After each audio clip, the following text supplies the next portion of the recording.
The attendees list, will I send it to Justine as well? Sorry, say that again? The attendees list, will I send it? If you want, so that she can, yeah, that's a good idea, so that she knows if the people are there for us or for another event. Yeah. Okay, great. I'm emailing it now. Good, thank you. Okay, so that's that job done.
So Elena? Yes? When we finish the conference, when you're saying a word, if you want, I can display your slide of cast, because which is behind you. I guess you may want to say a word about the final conference. So if you want to finish, I can display this image. Yeah, that would be great. Thank you very much. Yeah, okay, we do this.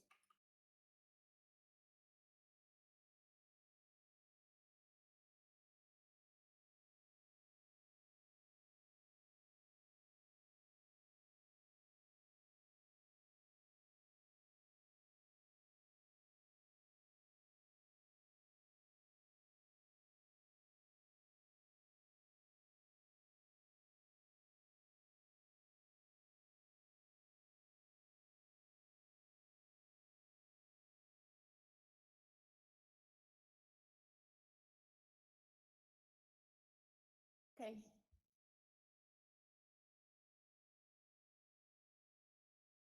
Hi, Gemma. How are you doing? Hi, Gemma. Hi, Valerie. How are you? How are you? It's good to see you here. For Innovation and Technology, we power innovation across Europe. Can you hear me? Yeah, I can. No, I was just, I thought it was here. There was a music. No, I thought it was me. No, yeah. That's my computer, sorry. Oh, that's okay. That's okay. I thought, so it's good you're coming. And yeah, I've forwarded the things to the device workshop because I thought indeed some people might be interested. So it's good to see you around. Yeah, no, definitely interested in seeing it. Okay. So great. So I'm going back to the reception now, and so I'll see you in a minute. Okay, thank you. Okay. So thanks, Elena, for the attendees list. Okay, I'm going back to the reception. Great, I'll see you later. Okay. Hi, Gemma. Hi, how are you? Is this your first time here? No, I've been in the platform a couple of times, you know. Oh, great. So, yeah, getting used to it now. Took a wee minute to start. Yes, yes. I'm Right? only second time here as well. Yeah. So I'm still getting used to moving around.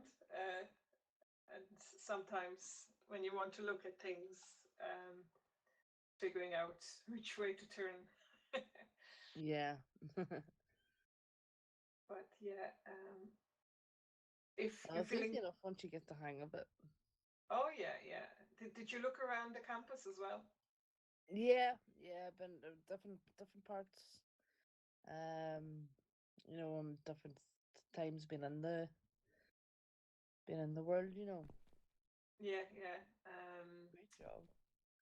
Yeah, we had a bit of a warm-up session on Friday and get to see the view from the top of the lighthouse, which was Yeah, it's great, pretty isn't cool. Yeah, yeah. Lots of stairs though. it?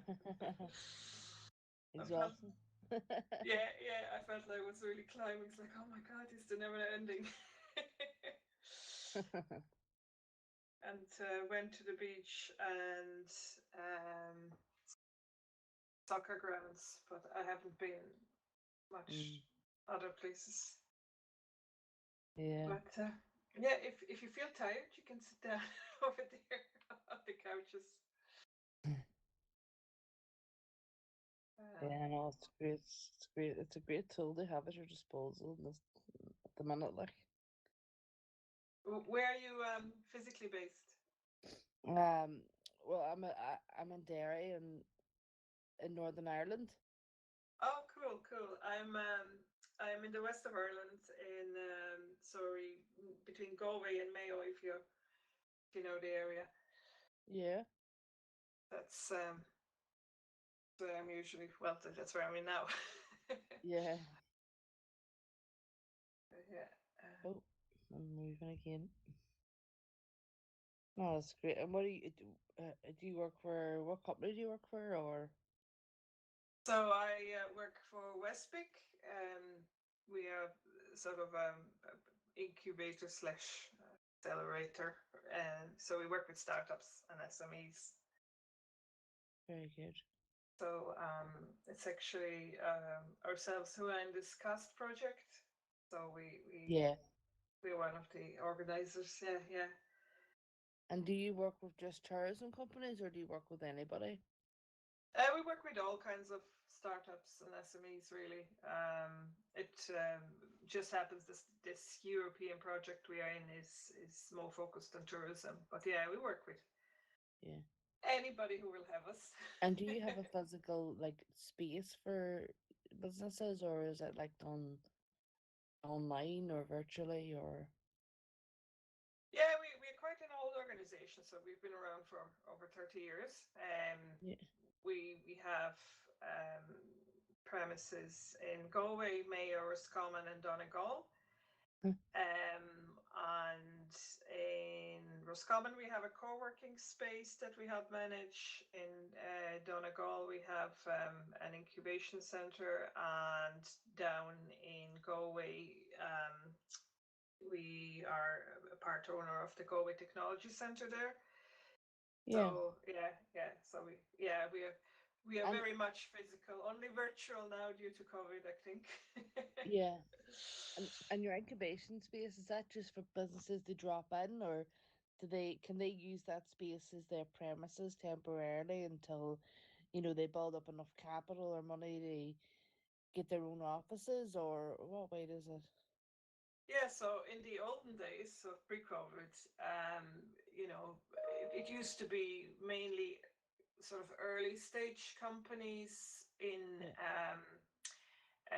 but in Donegal, really, we have SME tenants, so not necessarily startups. So we're flexible, depending what's needed. Now, Galway Technology Centre, I would say, they're startups, but they are quite mature startups. So those that need, that already have employees and, would need, a room or two.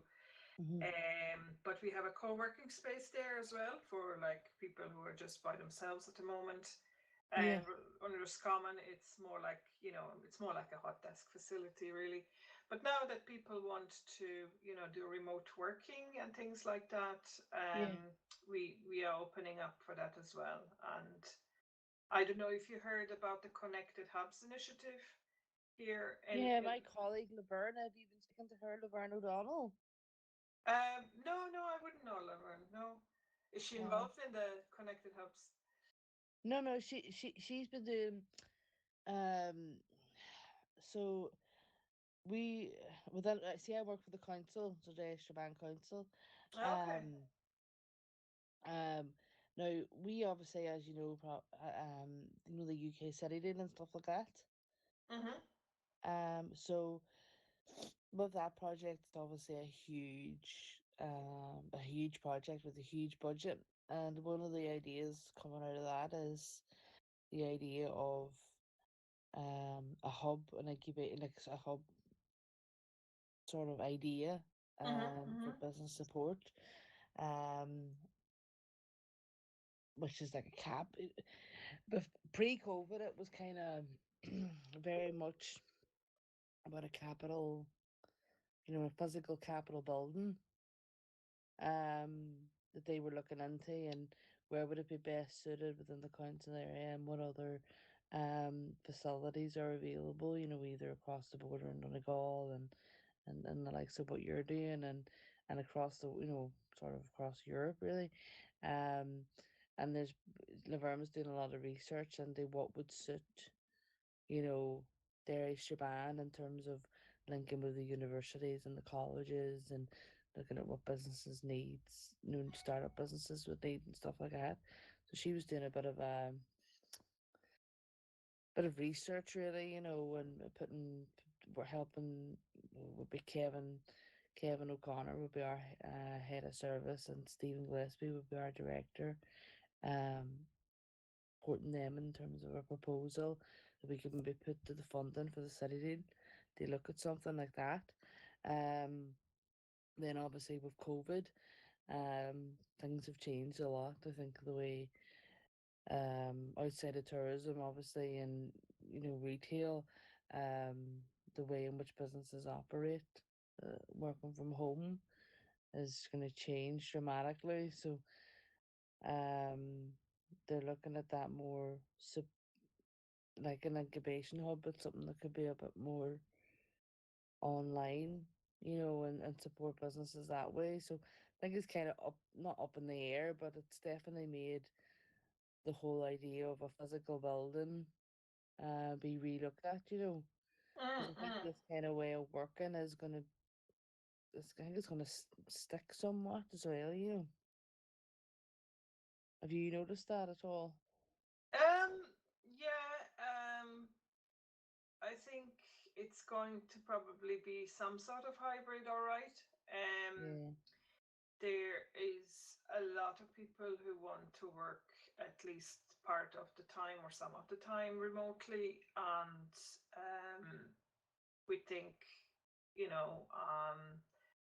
that they will still want, some social contact, yeah, and some absolutely. physical, Mm-hmm. but what happened here in the west of Ireland with the Western Development Commission, and this happened pre-COVID actually. They already started championing remote working, I'd say about 2 years before COVID. And the reason for that was we were trying to achieve kind of a better balance with Dublin, Mm. because people are moving away all the time for jobs and things like that. So Yeah. the thinking here was, what could we do to keep people here and have them working from here? So that's where the remote working first started, Mm. to build infrastructure for people to be able to work remotely. And then, as it happened, COVID happened, and we were just that bit slightly more ahead with it. Yeah, 100%. So it started like a community driven chapters in the sense that we were utilizing spaces that were already available in the communities, for remote working. So community centers and other sort of types of buildings that have been able to provide like office type capacity, and that's where it all started, before COVID, that, there'd be benefit to, you have a distributed model, so it's not central. So you could have this co-working space or a remote spot in anywhere, in any town or village. Yeah. And it was at first they were self-managed by communities and so on, but it kind of grew, and with COVID, of course, you got this kind of like accelerator effect. Yeah. So now the Western Development Commission invested into centralized system for booking. So no matter where you are or what you're doing, there is a centralized booking platform that you can tap into any of these, because we're talking, well over 100 at the stage hubs, Yeah. so that people can access this, as and when, so that's happening at the moment. But yeah, the focus there is pretty much on remote working, so workers, employees, work people in jobs, but there's no reason why that sort of service can't also be used by entrepreneurs. Yeah. So it's, yeah, it works, on both fronts. So yeah, we'll see. We only just, the connected hubs, that's why I asked if you're familiar with it. It's only launched now, I think last week. So it's up and running now, so we'll see how that goes. Yeah. We would definitely like to get to that. Something our businesses, startups and our SMEs have been, saying would be a real benefit. We have a place down, it's along the river there. I don't know if you know Derry, but Catalyst, we have a building in there, and they'd be really, really good, and good at providing innovation support as well. And you have a lot of new businesses, and it's great. It almost becomes like a think tank thing. The collaboration that kind of comes out of working, and it's one big building, but um, there's so many different SMEs in it, and they're quite innovative. And the new products that come out of them, just by bouncing ideas off each other and being in that proximity to each other as well. Being in the same workspace, new products, two businesses that might have never worked together before, just by being in the same sort of building and start bouncing ideas off each other. It's amazing the stuff that they come up with then, and new products and services and stuff. So I think, you know, what you're saying there about the hybrid model is um definitely the way forward as well. But you do need that physical, sitting down meeting as well. For businesses, I think they prefer that. In the world that we live in, it's kind of Yeah. hard at the minute. Social animals. Yeah, definitely. That is right. So is it just Just, yourself doing the presentation today, or have you got any colleagues or? yes, also there'll be a few of us. So Nicola, who's sitting over there on the couch, he's one of them. Uh, Let me just go over and say hello to Margaret. 1 second. Okay.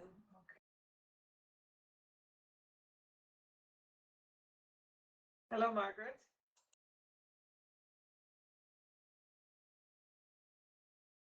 Oh, I can't turn.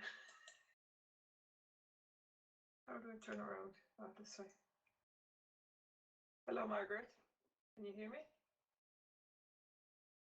Not. Uh,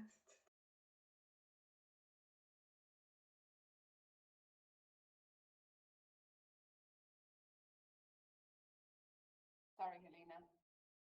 oh. This is really strange. getting used to it. It's really strange. That's the best way of describing it. How are you finding it? You're walking around. I just want to sit in the corner and pretend nobody notices me. Yeah, I'm trying to walk, but sometimes I don't go in the direction I intend to. The arrows aren't too bad. It's the whole daunting experience. It's like a real world, and it's getting that into your head that you're actually looking at a computer screen. Oh yeah, I just walked into a wall. Hold on. All right.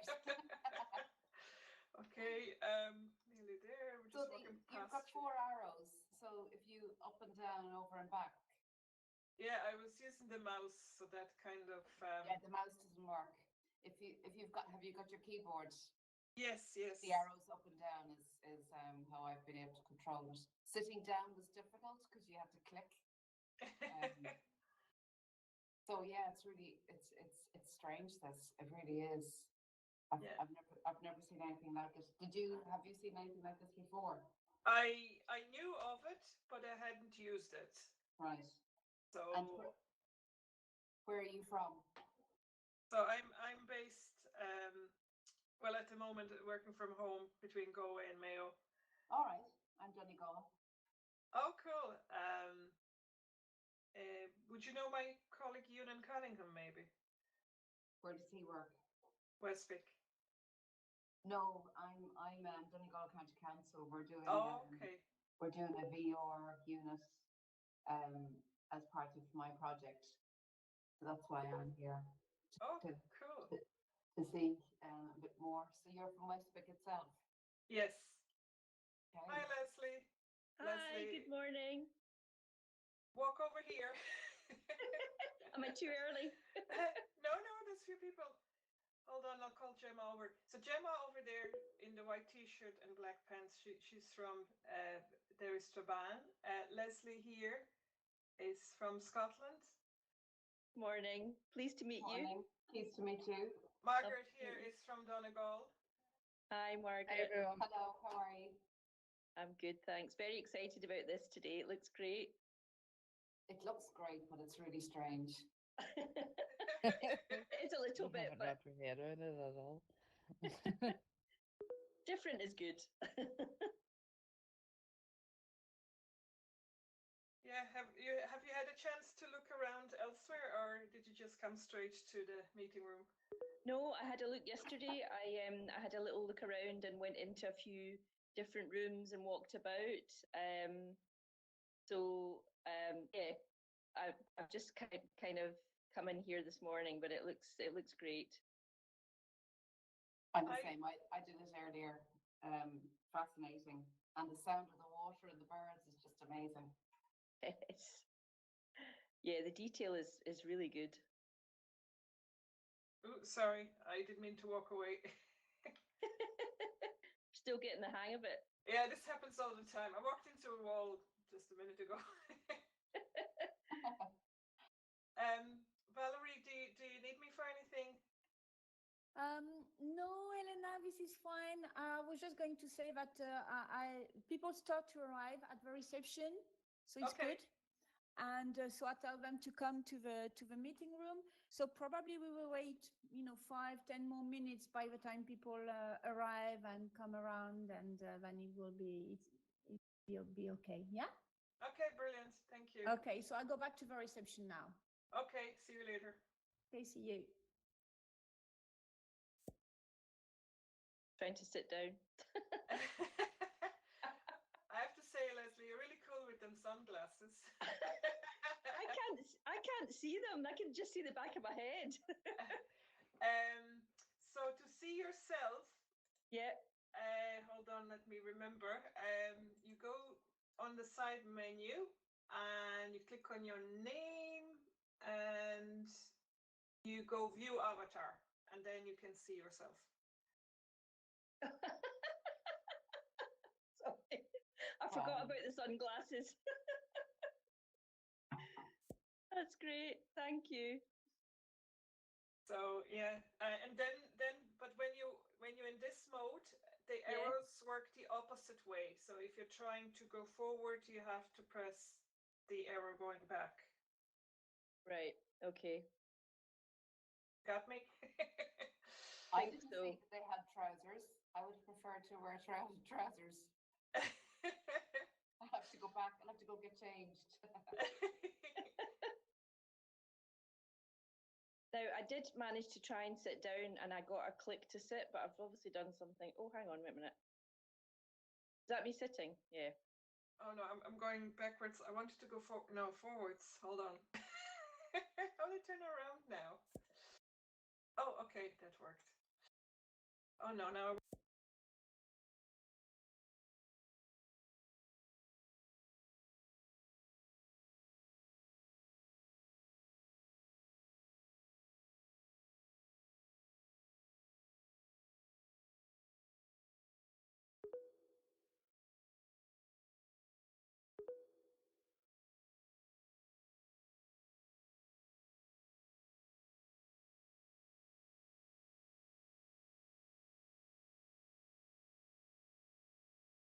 managed to walk through a wall into the reception somehow. And I changed my trousers. Sorry about that. I had to just pop out. I think I'll go for the sunglasses next. I had fun, yeah, with the hats and the hair and everything. That was really good. It's amazing. Amazing.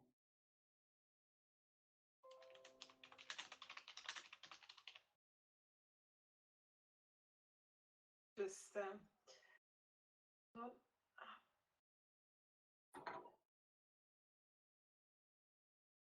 I oh sorry, invading your personal space. Helena, how see if you're sitting down, how do you move the screen so that you can see a different perspective, or do you have to all do it through the avatar? Apparently, if you click on your name, you should be able to loosen your head, and then you can look around. Okay. Oh wow, you can clap. Oh, you can dance. Salut Nicolas. Bonjour, bonjour. C'est Laura. Valérie elle m'a dit qu'ils allaient commencer qu'à 10h30 pour attendre que les gens arrivent. Ok. Voilà. Bah, il est Et pour 21, ouais. Et là, elle reste à l'accueil pour l'instant pour accueillir les participants. D'accord. Voilà. Merci de l'info. C'est la team green alors. Ouais, bah ouais, faut croire. Vert. C'est pour l'Irlande alors. On finit en vert. Ah oui, ouais, bah ouais, je me suis pas changée en fait avant depuis la dernière fois. Moi non plus, voilà. Pas de problème. Try the dance, Leslie. Sorry, I can see you, but You dance and I'll cheer.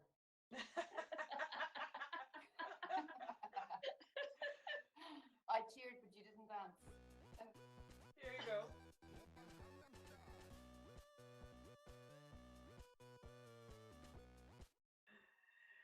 If you go to the beach, if you go to the beach, you can do the samba.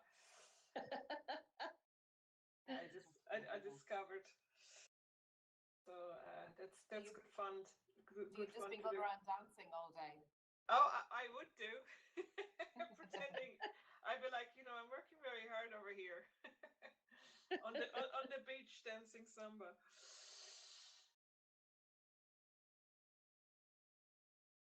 Hold on.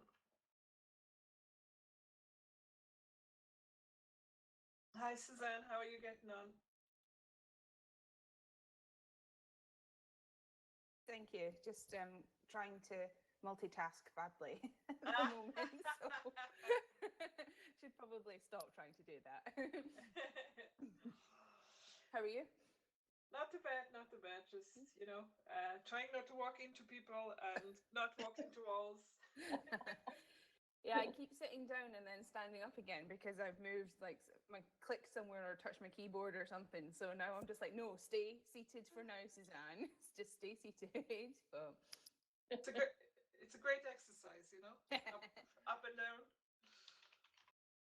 So you know how there's like 5 or 6 of us right close by each other? If you were having, because if you're at a meeting, you'd be meeting at a one-to-one, can you have a quieter conversation? Yes, there was a room. Let me just try and turn around. Hold on.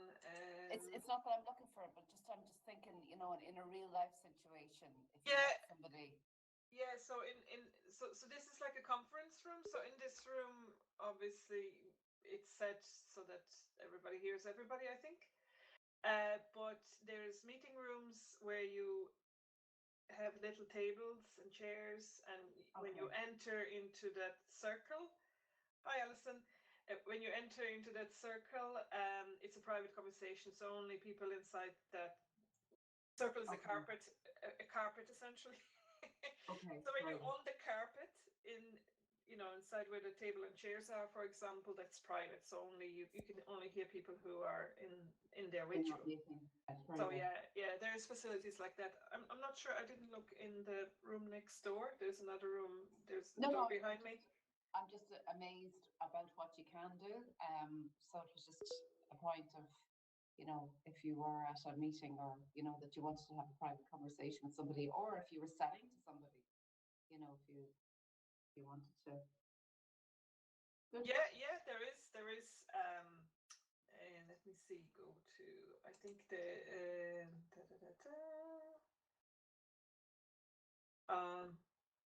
Okay, yeah. So on the campus, there's areas like that. So there's breakout rooms and there's things like that. Yeah. So you see, there's a room behind us. You could go into the separate room and talk to somebody there if you wanted. I'm not sure if those. I haven't tested them, but some of those areas are maybe private. Very good. But you can see, it's really nice for an online event because you see how there's behind my back there's a logo on the wall, and you have all these screens, and you can share videos and pictures and put logos on the walls and things like that. So you'll see some of that in a little while, but it's a really interactive space, and you can use it, for lots of different visuals. So it's nice in that way. But yeah, there's a cafeteria. There is, all sorts of spaces, different types of spaces. Later you can go to the beach if you want and try out the samba. Very good. And all of that. So yeah. Oh, I think I saw Maeve. Hold on. Hi. Hi, Maeve. Where are you? Hi, can you hear me? I can hear you, but you kind of I cannot see you because I'm looking the wrong way at the moment. Hold on. Hi, I guess this is fantastic. I've been listening to you on YouTube. I'm alive. Fantastic. So the world is eavesdropping on us. I'm just going to be going to be a voyeur anyway. I'm just because I'm at a conference as well, unfortunately. But it's fantastic. Yeah. Yeah, even as you move, the sound changes. Like in real life, if I turn this way, I hear you differently than when I'm facing you. Oh, sorry, Alison. You're okay, Alina. You could dance The way together. the sound does change as you move around. I think you should do the dance together. I have to say, I wouldn't have recognized you, Alison. It must be the new jacket. Yeah, you look, a lot like me, but with a different hair.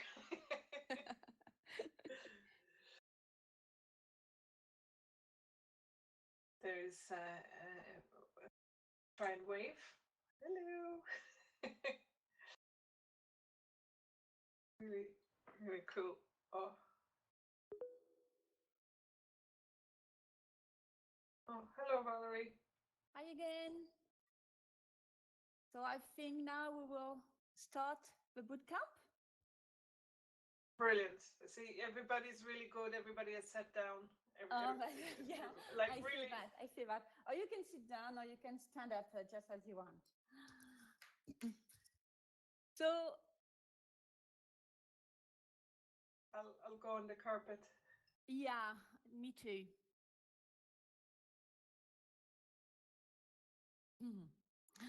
So hi everyone. We are very, very happy to welcome you in the Laval virtual world, and I wanted to welcome you on behalf of the Laval virtual cluster.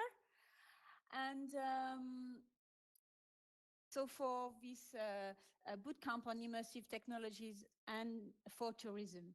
So my name is Valérie Moreau. I'm working at Laval Mayen Technopole, which is a business innovation center located in the western part of France. And so following a very kind request from my colleague Elena Dean from Westbeck, so I've designed this webinar for you with my colleagues and friends from our regional cluster on Laval Virtual, so the Laval Virtual cluster. So as you may know or not, Laval has a very long history with virtual reality and immersive technologies. As since 1999, we have started to build a network of companies, laboratories, schools, and universities, and amongst all, an international event, Laval Virtual, taking place every year. And this is all around immersive technologies and their uses.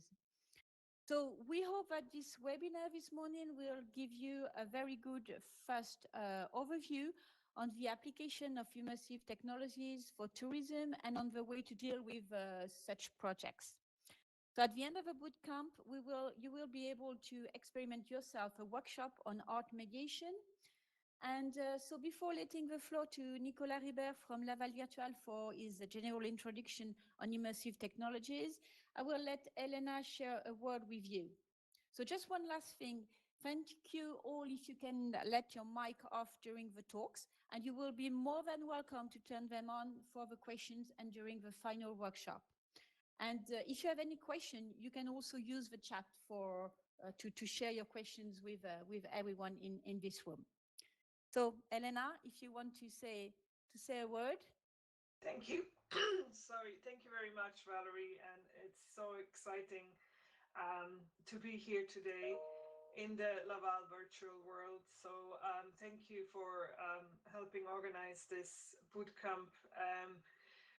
It's slightly different, but what better way to learn about immersive technology than to be actually immersed in the actual virtual world and seeing and experiencing everything firsthand. So a very warm welcome to everyone on behalf of our two projects that have come together to organize this bootcamp. So CAST, Creative Accelerator Sustainable Tourism, a Cosmico funded project, which is focusing on bringing creative technologies into the realm of tourism, which is what today's bootcamp is all about.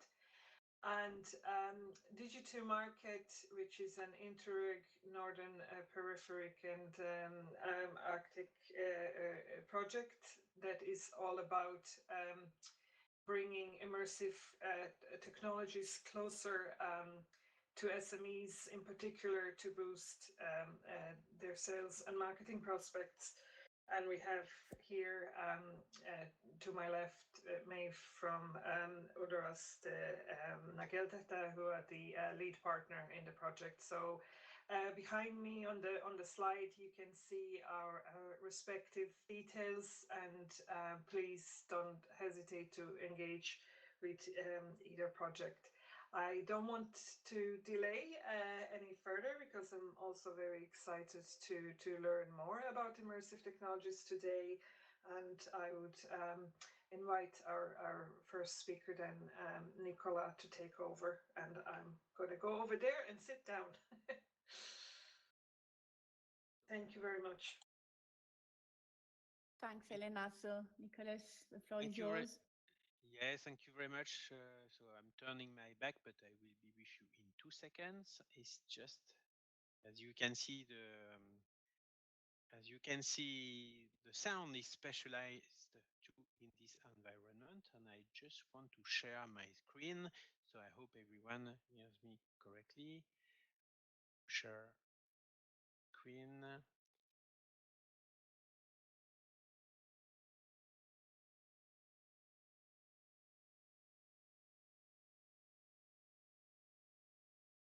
Uploaded. You can see the first page of the screen or not, because I don't have any screen back. It says at the frontiers of reality. That's the one. Yeah, this is perfect. Okay, If correct. you need So to see the slides better, you can also zoom on the screen okay, for but all of you. Mm. no problem. It's just that as I only use one screen, this is like the technical tricks of using the world. Is I can only see the presentation so far. So just do not hesitate to let me know if there is a problem on the screen because I won't see it. So my name is Nicolas Ribert. I'm the guy speaking with the French accent. I'm replacing this morning Valentin, my colleague, who is working in the community relations department at Laval Virtual. And I'm working in the business intelligence department for Laval Virtual. My job consists in reading many articles every day about what's going on with virtual and augmented reality, and I'm going to define these terms in seconds. And today I tried to make a presentation about opportunities in tourism as a like general introduction. So I would like to give you a warm welcome here in Laval. That we are in the heart of virtual and augmented reality, and I hope you will know more once I'm done with the presentation. So I'm nearly cheating a bit because I'm saying it's live from the Laval Virtual Center. This is where we are located in France, in the Mayenne County. It's west of France. Actually, I'm working from home today, so you can see it's in the countryside. So you can see that we all managed together in a virtual environment. And this is like something very new as what I was hearing when you arrived in this space. We've been working in this environment for a year now at Laval Virtual, which was very brand new for us too 1 year ago. And we do most of our meetings in these virtual buildings. And well, what is positive is I don't have to wear a mask today to talk to you, but usually it's also better when you can see people in the real world. Just one thing to say that in the campaign, communication campaign of the French government, there was also some discussions about what is essential, what should be open and not open during the COVID-19 area, I would say. So I'm saying that tourist places and art places are essential, and we do hope that they all reopen safely in the near future. It has been also the place for us to make new, I would say, experiences in the field of tourism and arts, and this is what I'm going to talk about. I'm just saying a couple of words about Laval Virtual, which is an association. It is like a non-governmental organization, and it is funded also by the region and the town and the county, and it is also um,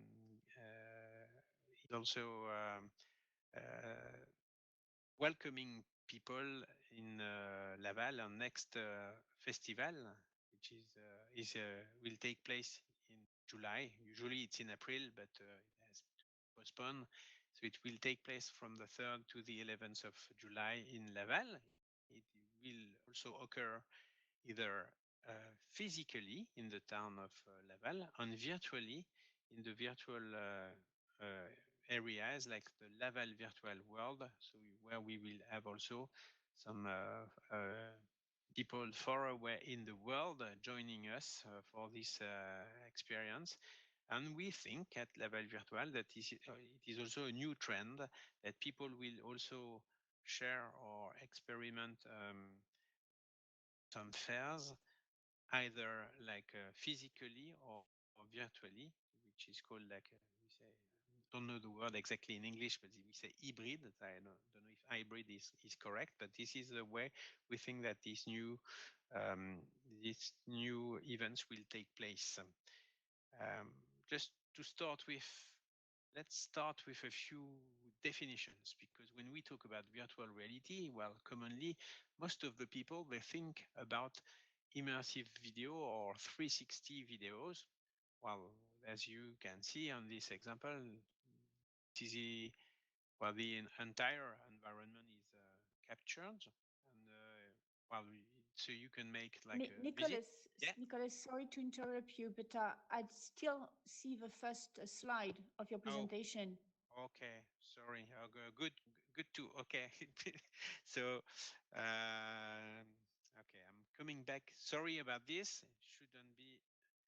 Hold on. I don't know if it's the same for everyone, but I'm still on the first slide. Okay, so now, okay, I'm going to try again. Then it should be.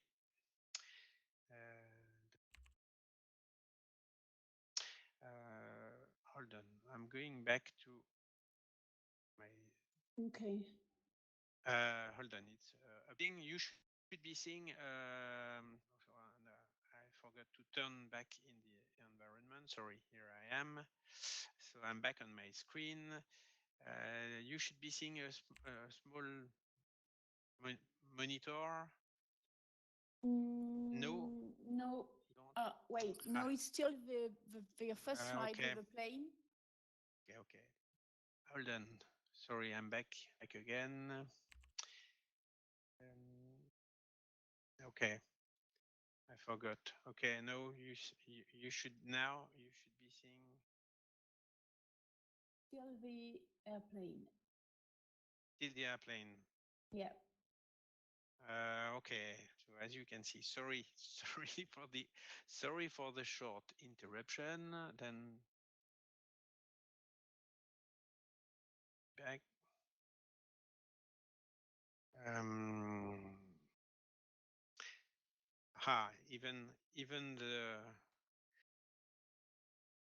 Even people who are supposed to be, like, I would say, the experts are.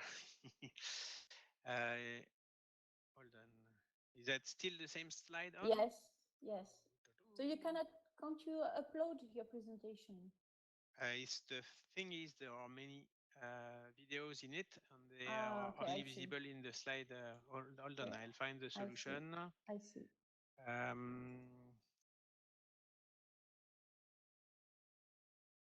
Sorry about it. Yeah, sorry about that. Just this is like what you never expect when you do the presentation. So I hope you will.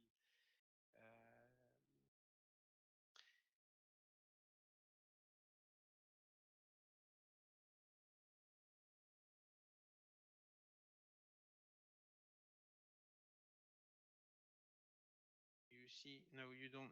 It's not moving at all. No, still the first slide. Okay, sorry about that. So what I'm going to do is,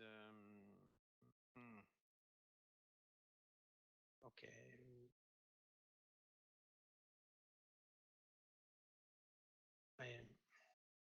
I'm trying. Okay, so I'm just trying. Last thing is, I'm trying another way. Is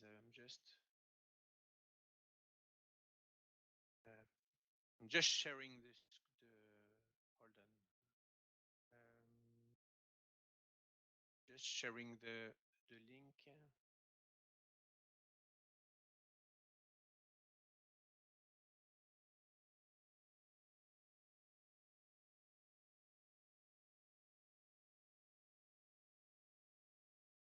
Just sharing the link here just to see. Hope this works. Not.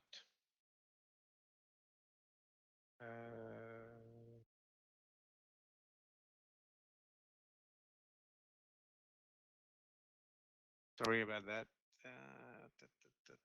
How do I do that then?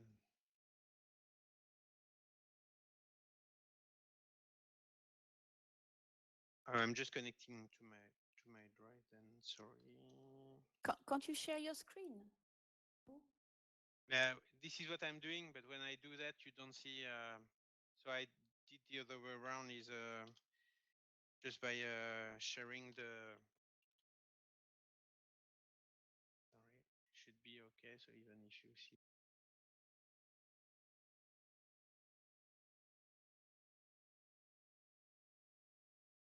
Is the time where everyone sees my password.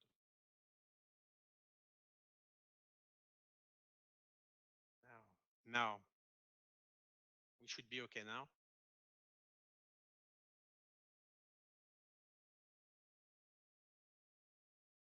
see something unauthorized. And no one sees. Oh, okay.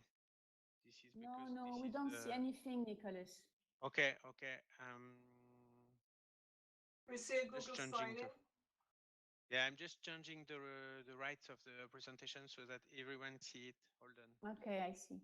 It will be sorted in 2 seconds. Very sorry about that, but don't worry, I will catch up. Um, I want to share with everyone. I don't know. Sorry about that. So Yeah. normally we don't have this problem. It's probably because of the videos that Nicholas has in his presentation. Because myself, I usually use PDF or PPTs and it's Okay, fine. And then okay, then what we do we is should be okay in a minute. yeah. So this is the way I will do. Then I'm just sharing with the, and I will explain that. I'm sharing as a PDF and we'll share it like this. Otherwise, it's not going to work. Very sorry about that. So it should be uploaded in 2 seconds. So I'm trying to catch back. So you were okay. Here I go.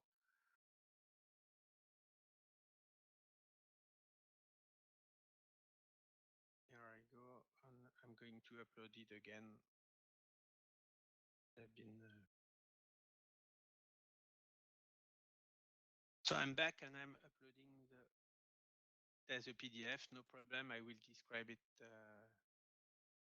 for you. We should be with you in 2 seconds.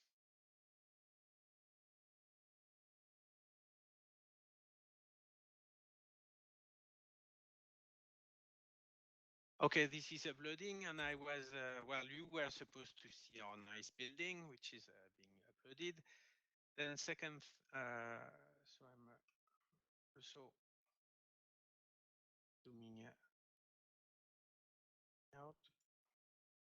Okay, and I'm turning back to you. Well, thank you for your comments and time. And this is uploading. We are half of the upload bar.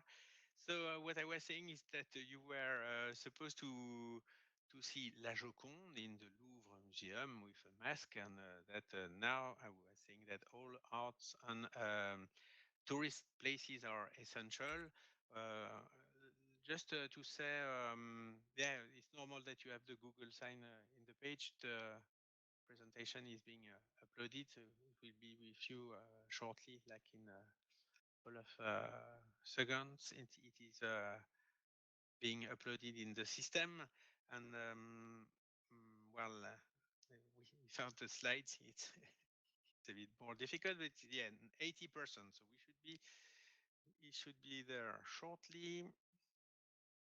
And so just to say a few words about Laval Virtual and the definition. Okay, here I go. I have been catching up. Okay, so I have to down a bit. Okay, this is what I was showing, and I'm zooming on the screen. So can you all see? This is where I'm Yes. supposed to be. Yeah, thank you very much. So this is what I was talking about, like as a little, let's say, clin d'œil. And then talking about the festival for the general public taking place from the 3rd to the 11th of July. And this is where we are also welcoming some visitors in a virtual world. So some definitions. This is what I wanted to see. You won't see the screen moving, unfortunately, but you all know the 360 videos. And what I wanted to introduce is that this is different from the virtual reality experience or augmented reality experience, which are more here. On the left part of the screen, you can see what we call augmented or mixed reality. It means that you can see your own hands, but you can see extra extra elements like this little and nice elephant here. This is increasing the level of real information. It means that it is superimposed on the real, and you can use either headsets or screen, phone screen or a tablet to do so. can't see an elephant. It's in the middle, in the maybe you have to refresh your screen using like the little arrow on the top right corner then to do so, and you will see it. And the virtual reality is you are literally in 100% I would say a digital environment, and it is in a real time, it is in 3D, and it is managed by computer graphics. And you are present in this environment and immersed, and this is at distance, and you can interact individually, or you can be several people living the same experiment. So that means experience, sorry. So it means that we have 360 videos, augmented and mixed reality, and virtual reality. These are the three terms that we mainly use. So just say a few words about Recto Verso, which is an international art festival between real and virtual, which is also taking place during Laval Virtual.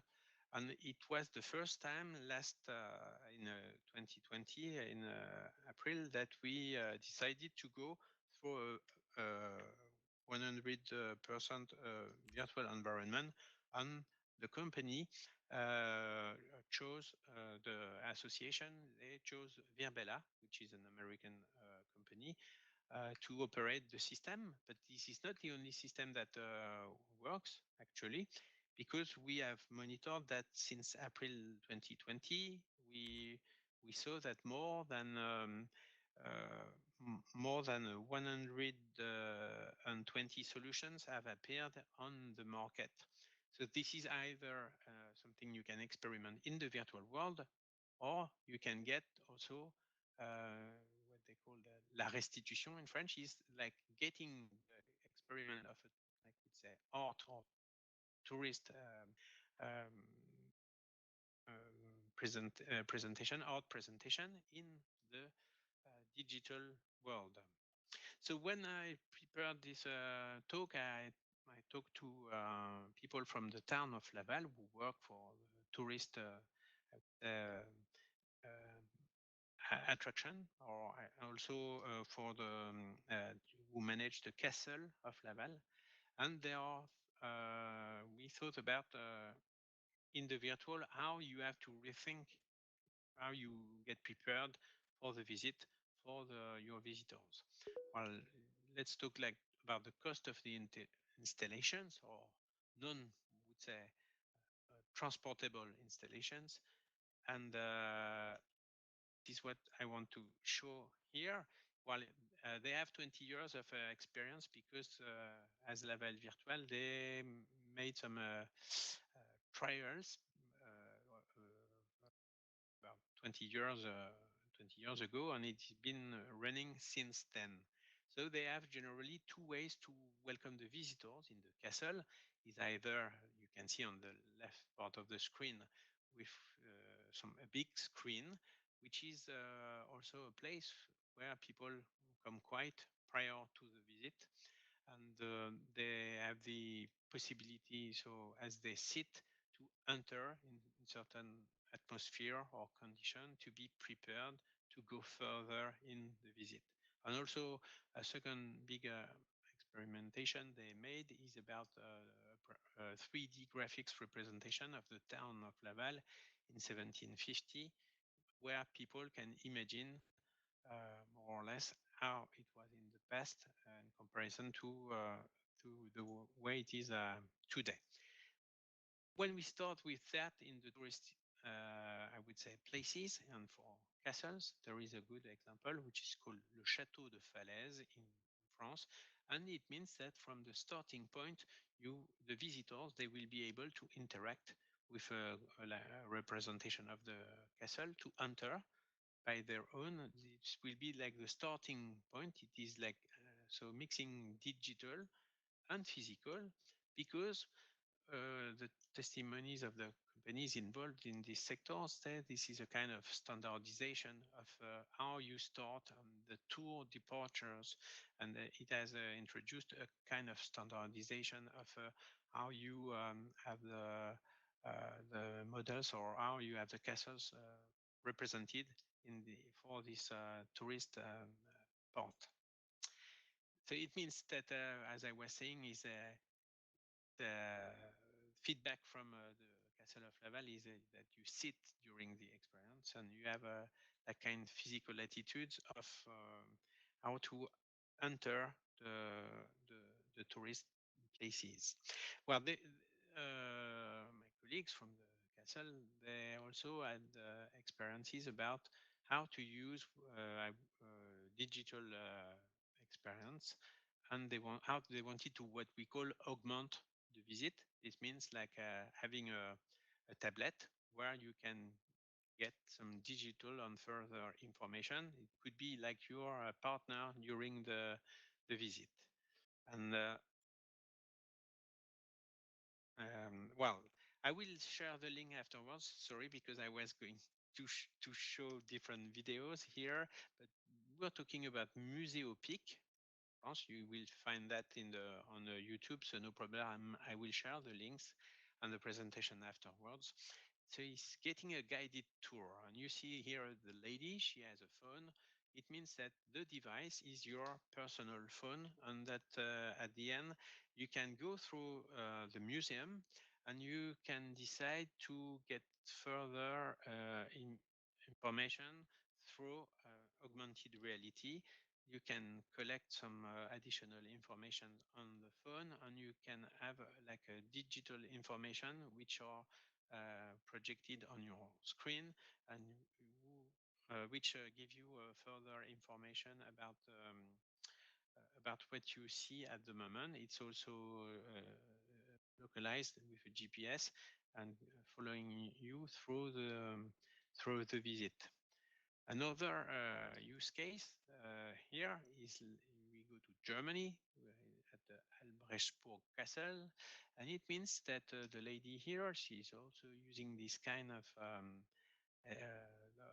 of tablet, and basically you will be able in this use case to see how it was, how things were in the past. If you go backwards in history, and you will see the same room but with additional and digital information, placing you in the context of in the historical context. Another use case I had selected is from the town of Boulogne in the northeast of France, with a real cast, a French company. And here you can see that the person on the right is wearing a headset. This is Microsoft HoloLens. So this is like I would say, like a ready-to-use computer on your in front of your eyes, and you will follow a little it is like in the storytelling. You are following like a butterfly in this experience, and going through the museum. This is something which is not that common because it needs many headsets, and also this kind of technical headsets is costing I would say around 2,000 and 3,000 euros per unit. So this is why it is also a big investment, and it means making the right choices in your touristic project. So coming back to Laval and their experiences, it says some good examples. We talked about the Château de Falaise and the Château de Pierrefonds, which are like places I suggest you could go and have a look on their websites. And we also talking about the limitations, and they made like some local pictures of what they wanted to do, intended to do at the beginning. In the bottom part of the slide is what they wanted to, what they were expecting. It's you are using a tablet, and you want to get some more information about this window on the historic part of the wall. But on the red, on the right side, is the reality. Is sometimes it's sunny too in Mayenne, and you can't see the screen. So it means it has some limitations if you use it externally. It also means that you have to be linked to Wi-Fi to use the solution. This is why you have to prepare correctly before going to choose these solutions.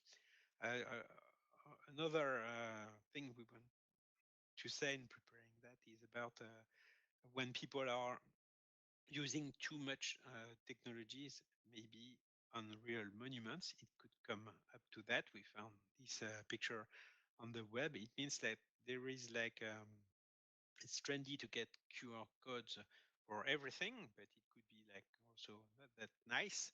And what we call the diminished monuments instead of the augmented ones, because you can get help by using devices, but it does not have to be that prominent. Sorry, in the use. Also, something you have to bear in mind when starting is all about training, so cost and what we call the obsolescence. What does it mean? It means that also you're starting with existing teams, and not all of them are trained before they start or willing to go with these new technologies. So on the paper, I would say it's one thing to want to go, and then how to adapt and also get trained correctly to to have it as a success when you are implementing the solutions. So it's also something in the project that you have to bear in mind is getting all the staff trained, because like you just see, I'm supposed to be very at ease in presenting here in this environment. On for some reason, and I do apologize, something went wrong when starting. So it could happen in everyone's life every day. And if you are implementing these technologies, also training will be a key factor of success. At Laval, the historic department of the town is saying, yeah, when we want to go in with virtual reality, is more about a project and also talking before being a solution, because we always want to bear in mind what do we want to show in the experience that the visitors will have in virtual reality. And here is like I would say talking with if you know Assassin's Creed, which is like a video game with Notre Dame de Paris. Well, in fact, if you talk to people to experts in history, they will say that this is not exactly what was supposed to represent correctly the historical facts in the game. So it's also if what you want to show in the experience is also sticking to the historical reality. If you are working with tourism in this field. So it's also talking about what we call the wow effect when you first enter such an experience, because it's really nice to try. And also talking about emotional intelligence. So here is a solution. How I will describe it. We are at the Cleveland Museum of Art, and well, everything you could see here, if it was on the PDF, are people like more taking selfies and pictures and having fun. Wow, this is more relevant because this is a museum of like art and for a new period of time and recent things which are shown. But it's more about getting fun in the museum rather than living an experience. Well, this is my opinion, and this is what we would say is what was the intention before they started the project, because I guess they invested a lot. There are many screens, many things in there, but we have to bear in mind this question is what's the objective when starting in that. Well, and here I'm sharing what we call about the emotional intelligence. We're in Illinois Holocaust Museum and Education Center, and this is really like very emotional. On the screen, on the stage, here you can see as an hologram, you see a person who was recorded, and these are people who survived the Holocaust. So it's in this museum. More than 50 people who survived the Holocaust. Um, they wanted to share that with the younger children, the pupils, who are visiting this museum and education center, and they were recorded. And here it is using artificial intelligence, because the children in the place, in the room, they ask some questions to them, which are being recognized by an artificial intelligence. And while this is the hologram of the people, who some of them don't live anymore, who answered at the time they were recorded. And it is like an interaction that looks like very real, even if it's a digital experience. And they ask questions and they get answered by the hologram. It's where you manage to have a, I would say, a proper experience, which is becoming emotional. And for me, this is a key factor of success in what you do and how you get the public involved, the visitors involved in the experience. And something like, let's say, fun is also which resources should be mobilized, and what is the story we are going to talk. Well, it's just thinking and bearing in mind that you have to think for the audience, and it is fun because when people develop some solutions for um, the digital experience, they think that they're all like youngsters who will experiment, and this is a picture of the true reality of our seniors that we do appreciate, who are visiting the touristic places, and so it means that it also have to be adapted to the visitors target. Okay, and here was also like question is getting immersed, but in what? And you will see in this video that I will share afterwards, is also getting like loads and loads of digital screens and paintings. But from my opinion, for this experiment, but for this experience only, it means that it's nothing more than to watch this part on this screen, and it could be also the paintings. If you go to this physical place to see them, well, this is an experience, but I'm sure that people like Artify who are present today, they will tell you more about like true and successful experiences in this field.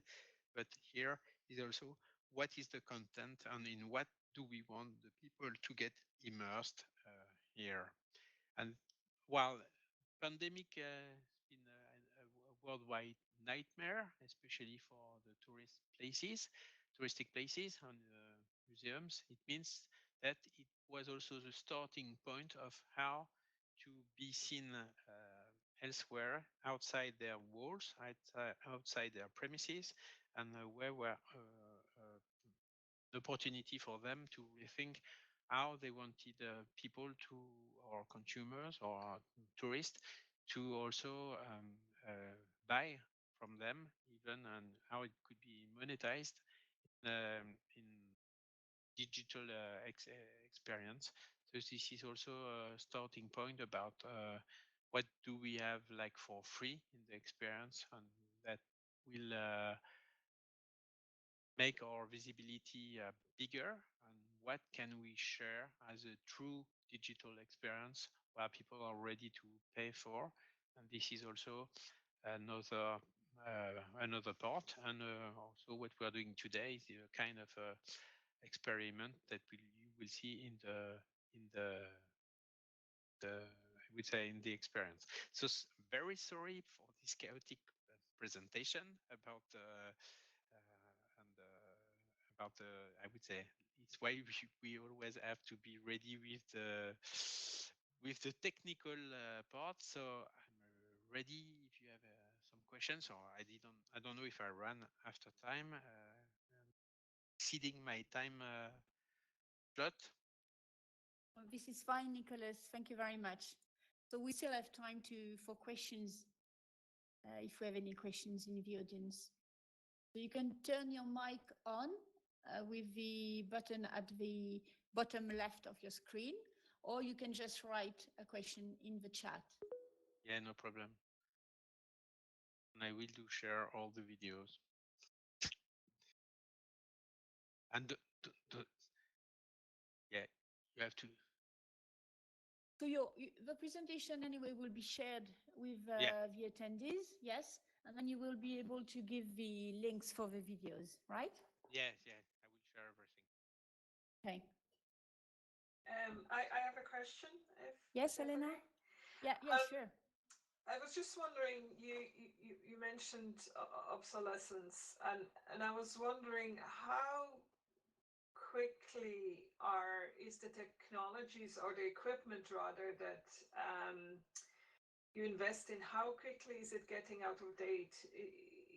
Is it a danger of investing into something now that will perhaps be overtaken very quickly? How are the things moving in general?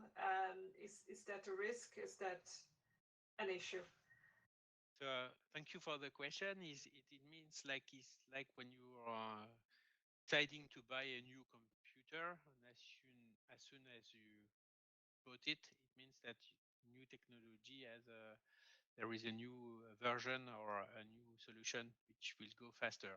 It means that for some touristic projects, it means also that you have to be well, I would say, I'm looking for English, if you say accompagné.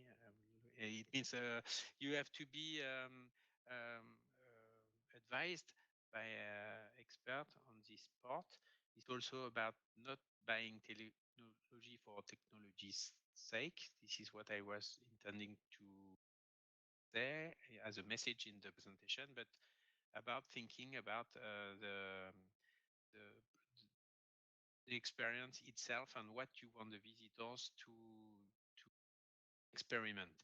It means that also, let's say, like 1 year ago, everybody was willing to get some headsets in the places. Today, there are some new solutions for, like, I would say, to clean these devices, because you have to put them on your head, and we were in the COVID-19 period. So everyone changed their mind in asking for new solutions where you don't have to touch. So it means like it's for like the Kinect, in the game. In the game, they want the touristic places were asking, and museums were asking for solutions where people could interact with the digital part without touching anything. So it came also with the holographic experiences, came back on the were really asked again, and so it means that people also changed their mind on which technology they should use.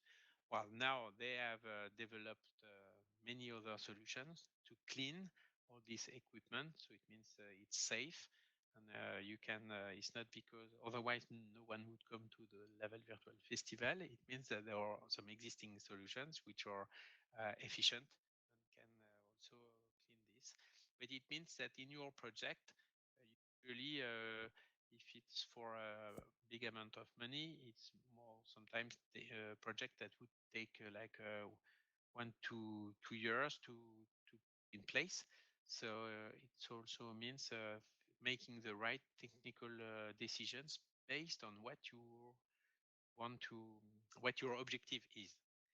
So yes, it's not technology for technology, but every day things are going faster. Headsets are getting better. Experience is more and more real. That today you can learn to pilot an helicopter and get your license using only I would say like with staying on the ground, because if you go in a simulation system, it's working in Switzerland, for instance. Um, this is something where you can get your pilot license and without taking off in a real helicopter. So I would say that experience is very real, and it bringing you where you wanted to. I hope this is answering the question.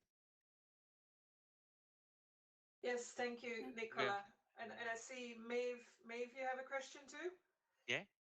I do, and I don't know if this is the right forum, but then thank you very much. I'm in Galway in Ireland, and I'm dealing with lots of different tourism community projects who are going to start opening hopefully the next 2 years. There'll be experiences, and I guess when do you use this and when do you not use it? And I was really interested in the thing about not the reconstruction, but in buildings that are are gone, and you can recreate them because they're not there now.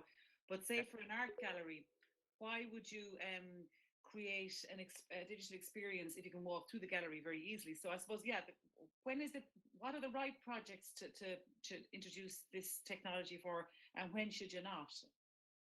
So I would say that they could be, so thanks for the question. I would say naturally that it's either you want to, when you use augmented reality, it means you get augmented information with digital assets while you are doing the experience. You could look at a painting, but let's say that your tablet could help you to learn more, to launch a short video, to give you extra information. And let's say it's a new way, like I would say, of consuming your visit as a visitor. You say, oh yeah, great, this is interesting, but maybe I'm running a bit of time and I want to go and see something else. Then you can just put that on your either a smartphone or a tablet, and you will have an opportunity to come back to this point maybe when you're at home. It means that you get extra information, you can see it at another time, and it's like extending the time of the visit and the way you are involved. Now about there is a new way. When I was introducing Recto Verso is a digital art festival. It means that the artists, they create artistic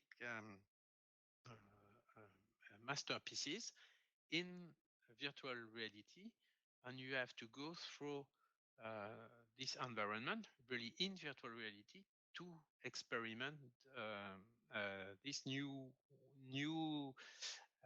artistic this new artistic trend. I think it's a trend because they are like very true artists, but is becoming new experiences, artistic experiences, where the public is interacting with the masterpiece. It means that you can also feel elements. You can also maybe there are some additional things in VR. You can smell, you can touch, you can experiment differently the art masterpieces. Yeah, it's a new way of mediation. Yeah. Yeah, to interact with art. There is a question also in the chat. Yeah, I saw the other question, and I think we can keep it for Gilles because, I think Gilles may Yeah. still see the question and maybe he can answer the question during his talk or at the end of the talk. So maybe we can move with the presentations now. Yeah. And yeah, thanks, Lex. I will stop presenting.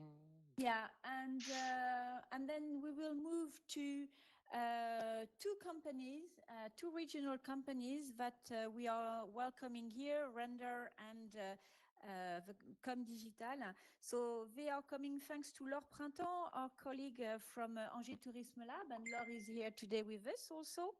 And these companies have developed products for tourism using immersive technologies, so they are going to present what they do. So Valentin, if you want, the floor is yours now. Thanks, Valentin. Okay, hello everybody. Can you hear me? Perfect. Okay, great. Yeah. So thank you for your invitation. First of all, I want to apologize for my English spoken, which is not really perfect, but I will do my best to be understood by everyone.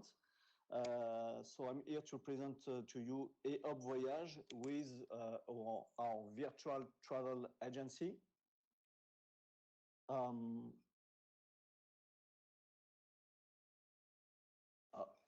Yes. Did it change the slide? I did. Do you want me to do it or? Okay, no, I will do it. I will do it. Okay, do great. It. Okay. So I'm Valentin Guilberto. You can see here I put my picture on the slide so you can see my face in the real life. I'm not just an avatar. I am the founder of the company Com Digital, which is a virtual reality agency. We are specialized in the creation of immersive experience with 360 videos. For the last 5 years, we have created immersive experience for our clients.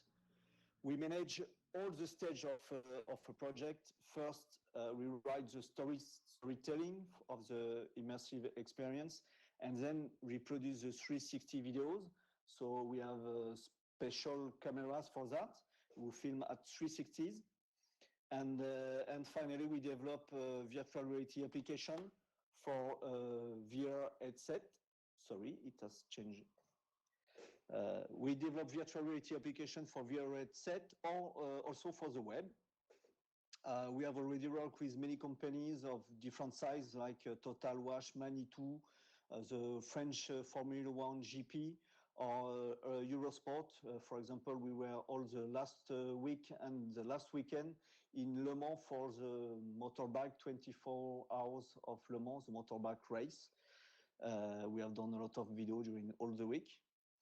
We have worked on Up Voyage during the last year, and we have launched this project a few months ago now.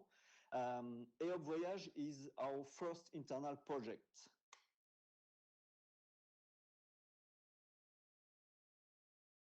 Tell me if it changed the slide. No?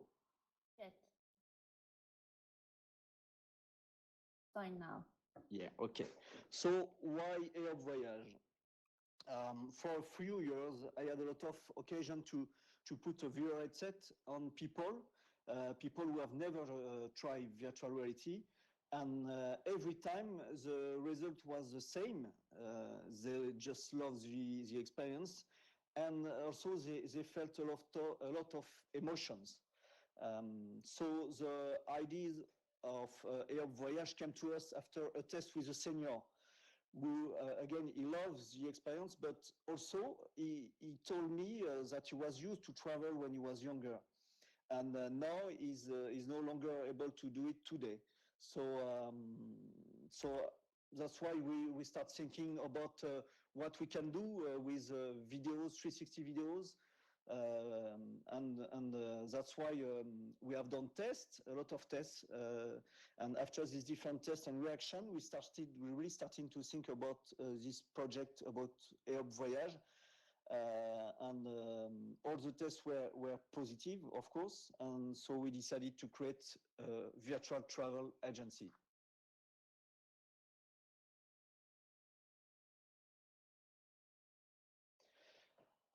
What is Up Voyage? Up Voyage offers a library of 360 videos. So this is real videos filmed in real place. As I said, we have special camera for that. It's not 3D images, so we film real place. So there is different themes. We have virtual tour of a city, country, a specific place. For example, we have also a video where you can go to Mars, so we can go very far. We have also Zen moment. We call it Zen moment. For example, you can be a quiet moment on the beach or in the forest. We also work with a specialist who give virtual lessons of relaxation. We have also sensations moments like ride a motorbike or jump from an helicopter or in an air balloon. We have finally we have also videos of art and culture, for example with music, virtual tour of museum. And all these 360 videos are integrated into a VR headset for why? Just because the VR headset offers the best immersive experience. We have developed our own video player application in this VR headset, and we wanted a very simple application, so that's why we have developed our own video player, and it's really easy to use, and also you can read the video offline. That's important. And with the Voyage, you can travel everywhere in the world. As I can say, you can jump from an helicopter, go swimming with sharks, go to a concert, experience a relaxation exercise. All of that just in seconds, just putting on your VR headset, and it's done. That's why we call this project Hop Voyage in French. I don't know how easy in English. We say hop, you put your VR headset up, you are in a different place. Valérie, if you can launch the video, please. This is a small teaser of what is Hop Voyage.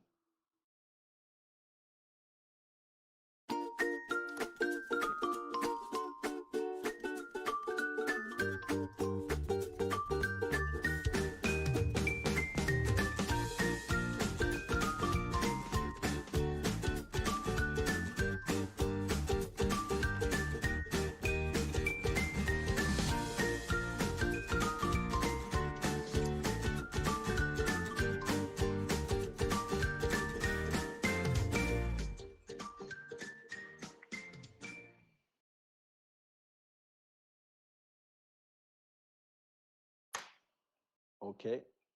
Can we go back? Yeah. Yeah, thank you.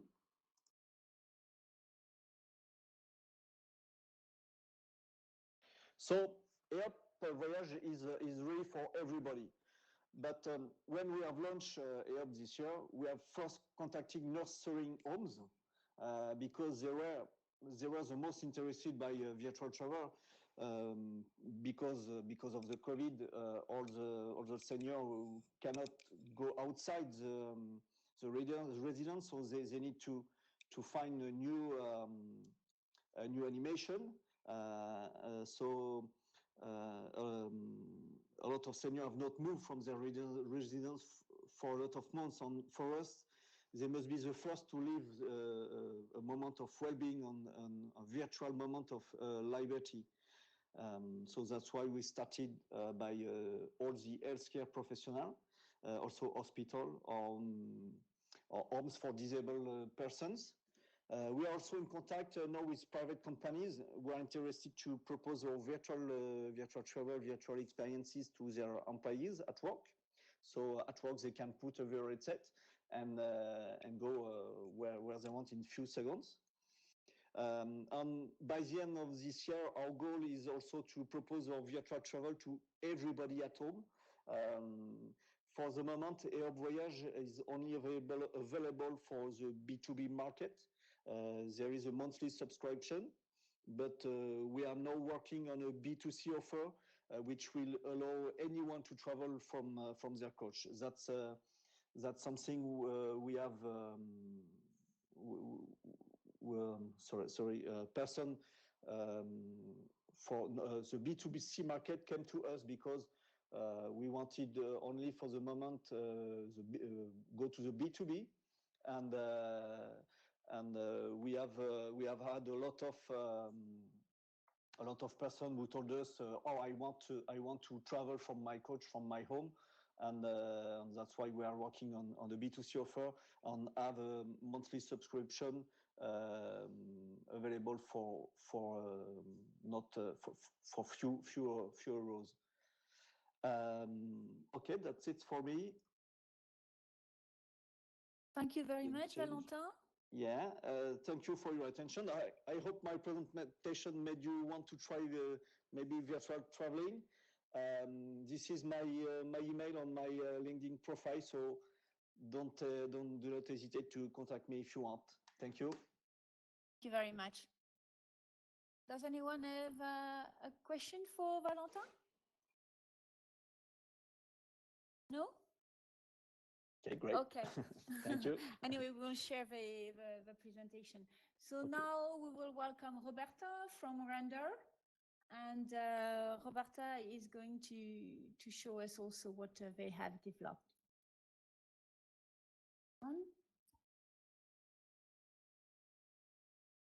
Here we are. Hear me? Yes. Perfect. So, good morning, everyone. Thanks to Valerie and Laure Plantin for inviting me today. I am Roberta, Communication Manager at Render, a technology.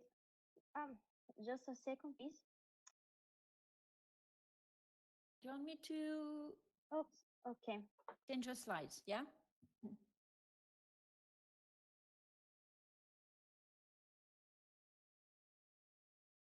Roberta? I have a little problem. Okay.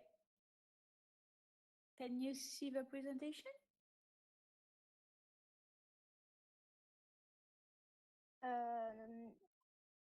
I can change the slides.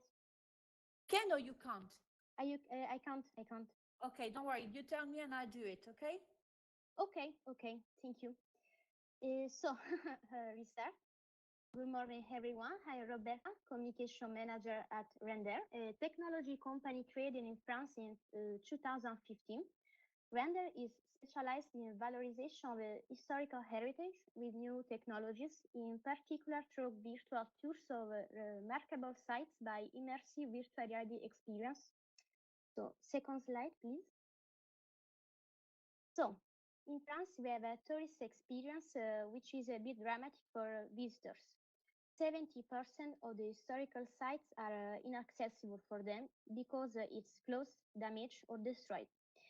There are a lot of cultural heritage and small towns that claims to be more valorized in France. Every place has an history to tell to visitors, but also to their inhabitants. Visitors, in fact, can get inside the historical sites like churches, cathedrals, monasteries, castles. So they don't spend time as before there. The consequences will be negative on the economic opportunities, and the local tourism of a city or a village could be impacted. Slide, please. So our mission is to enable everyone, regardless of age, language, education, and mobility, to discover these inaccessible historical sites through virtual reality. So the main solution that we thought is a smartphone application called Légendaire. Légendaire in French, which sounds like legendary in English. A digital tour guide that allows visitors to discover a city or a cultural site like they've never seen before. Through fun activities according to their needs. Then we can have virtual reality through 3D historical reconstruction, mini games, treasure hunt, and adventure games. So with Légendaire, we offer the visitor essentially three added values, three different experiences. The first, explore unusual places. Thanks to the 360-degree shots or drone video, The visitor is placed in the middle of an area that was previously invisible or inaccessible, like a top of a church, inside a building, a monument under renovation, quarries, or a private site. Second, traveling time thanks to computer-generated images of the historical sites, which allow us to discover heritage sites from different periods of history, antiquity, Middle Ages, Renaissance, the pre-war years, so on. With Legender, you can easily see this historical reconstruction by your smartphone. But for an even more immersive experience, visitors can buy Google Cardboards that you can see in the photo. Google Cardboard is an inexpensive handheld and paper-based device that powers a virtual reality experience using almost any smartphone. In partnership with our clients, these cardboards are designed by our team according to the specific destination. So to enjoy virtual reality, you can insert a smartphone in these cardboards in your smartphone. So, Valerie, can you please launch the video? Now, I would like to introduce you a video teaser showing a virtual experience created in 2020.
Valerie, launch the next slide, please. Yes, perfect. So this experience that we created in 2020 in a little Norman town called Pont de l'Arche, 1 hour 30 far from Paris. And to attract new audiences to this city suffering from a lack of visibility, we created a treasure hunt to explore every corner of this town in less than 2 hours, from the historical center with its Gothic church, Seine Riverside Walk.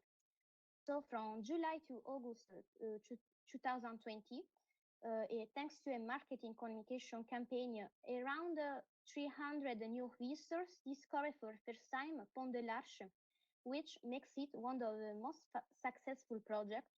Also because this small town has no tourism office and it's far from the main sites to visit in Normandy. Next slide, please. So these last years, we improved many new functions to give the visitor the best touristic experience. Legender can integrate up to 50 languages, and with an offline navigation thanks to Bluetooth system, who allow visitors to start and finish their visit without draining smartphone battery. Next slide, please. In conclusion, all the features of Legender are created in partnership with tourism offices, city councils, or regional government who choose to innovate touristic experience thanks to digital technologies in order to make a city's historic and cultural legacy fully accessible to everyone. Next, please. Then, with our product combining virtual reality and unusual tour guides, today we are able to understand what visitors are looking for and to propose our clients a new way of valorizing these historical sites.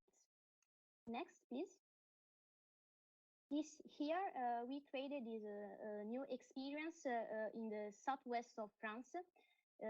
This is a Gallo-Roman theater. Next slide, please. And this, I don't know if anyone ever visited Honfleur in Normandy. This is your new experience with the 3D reconstruction of historical center of Honfleur in Middle Ages. Next, please. So, in order to achieve the best results, the render team is composed of historians, archaeologists, cultural mediators, and 3D engineers to offer a historically accurate and emotionally impactful experience to the visitors. Next slide, please. So, if you have further questions, you can write to us a little mail for asking for some staff or technical questions. With pleasure. Thank you. Thank you very much, Roberta. Very interesting. So I'm sure after this presentation of Roberta and Valentin, you probably imagine some of projects in your communities being able to use these services and products they have developed. So do you have any questions for them? I had a question if Valentin is still around. I was wondering how are the videos curated, or where are people invited to submit their videos to the platform, and then some are selected, some not, or what's the process there? Okay, I'm still there. We listen our customer, we listen our client, and well, first we have a video planning, so we decide what we will film. But we also listen our clients. So, for example, they ask them to see animals. A lot of seniors want to see animals, so we will do videos with more animals, and we are looking also for partnership to make our video, and yeah, why not go everywhere to film if we can have a partnership with someone. That's we are open. We are any help because it's very expensive to produce videos. So we are also looking for different partnership. Any help is welcome. Thank you. Thanks, Valentin. Is there any other questions around? No? Well, you may have other questions later anyway. So now we are going to welcome Gilles from Enozone. So Gilles is going to tell us how to manage a VR project, and especially what are the keys of success, and all the do's and don'ts and everything. And then he will probably answer some of the other questions you may have. So Gilles, it's your turn now. Hello everyone. Let me just put up my presentation.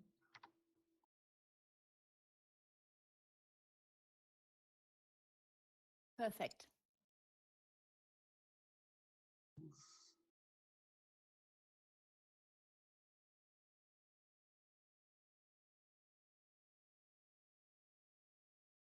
Okay, so I'm going to have a small presentation about how to approach XR projects. XR project stands for Augmented and Virtual Reality. So it is a grouping of VR and AR.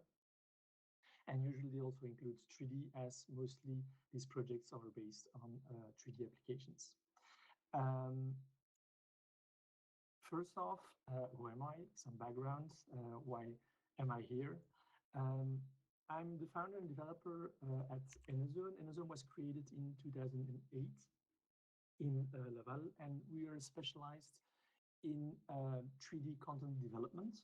So we have seen the evolution of regular 3D being used in games and using gaming technology to be combined little by little with virtual reality and an augmented reality to allow for a broader spectrum of possible experiences to offer to customers. We are technical experts and work in cross-sector applications, so we're not limited to a very specific type of application. We mostly work on marketing and communication tools and have some tourism and cultural heritage references in that aspect. I would have loved to show you one of our latest productions on which we have been working for almost a year now, which is not in VR, but still very interesting in the approach and the technologies used. But since the release was pushed back with COVID, we're still waiting on that information, but maybe I'll be able to send you some more information on that later. Anyway, just some references so you can see what types of projects we've been working on the past 10 years or so. So here's a project that was done here in Laval, which was called 1,000 Years, and which was particularly interesting because the same content or the same base content was actually used on different types of technologies.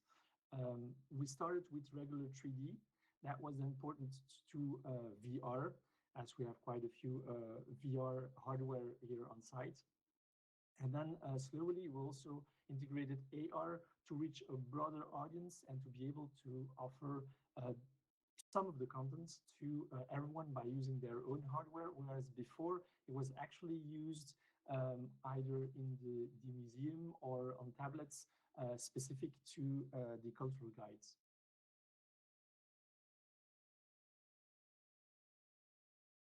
Another application that we used in Laval, but was a little bit more open to the general public, was an application distributed on stores, which allowed people to discover Laval throughout its history, and with the roadmap actually in Laval, where they could discover buildings as they were before, how they evolved, and where we actually use several technologies together. It could be regular 2D, it could be just interactive 3D with information points, augmented reality to see some kind of a small version of the building, to have a bird's eye view actually, or recognizing buildings when we're in front of them, facades, and being able to superpose actually facades like they were in the 15th century. Here, for example, in the image is one of the oldest buildings in Laval, which is called La Maison du Pou-Volant, which is dated from the 15th century,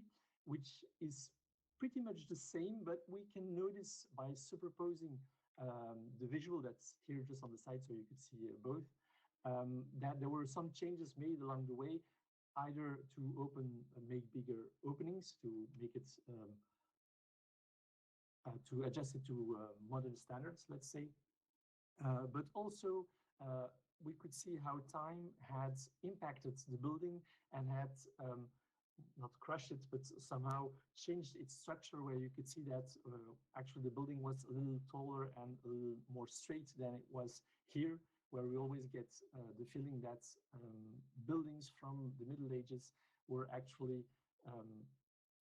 making streets smaller when they went higher, where in reality that was not always the case. Another very interesting type of use of new technologies was here a project made for an exhibit called Verdun, Artists During the War, where we could get more information and get a glimpse of what artists went through and what they created during wartime. And the interesting part here is that we used immersive technologies or AR, but not necessarily with 3D. We used mostly to recognize images to be able to bring additional contextualized information to the user, to avoid to have way too much information in the exhibit, and to allow for people to just access the information that they would like access to. And so everyone was free to see additional videos, get additional pictures or texts, excerpts from books or poems and stuff.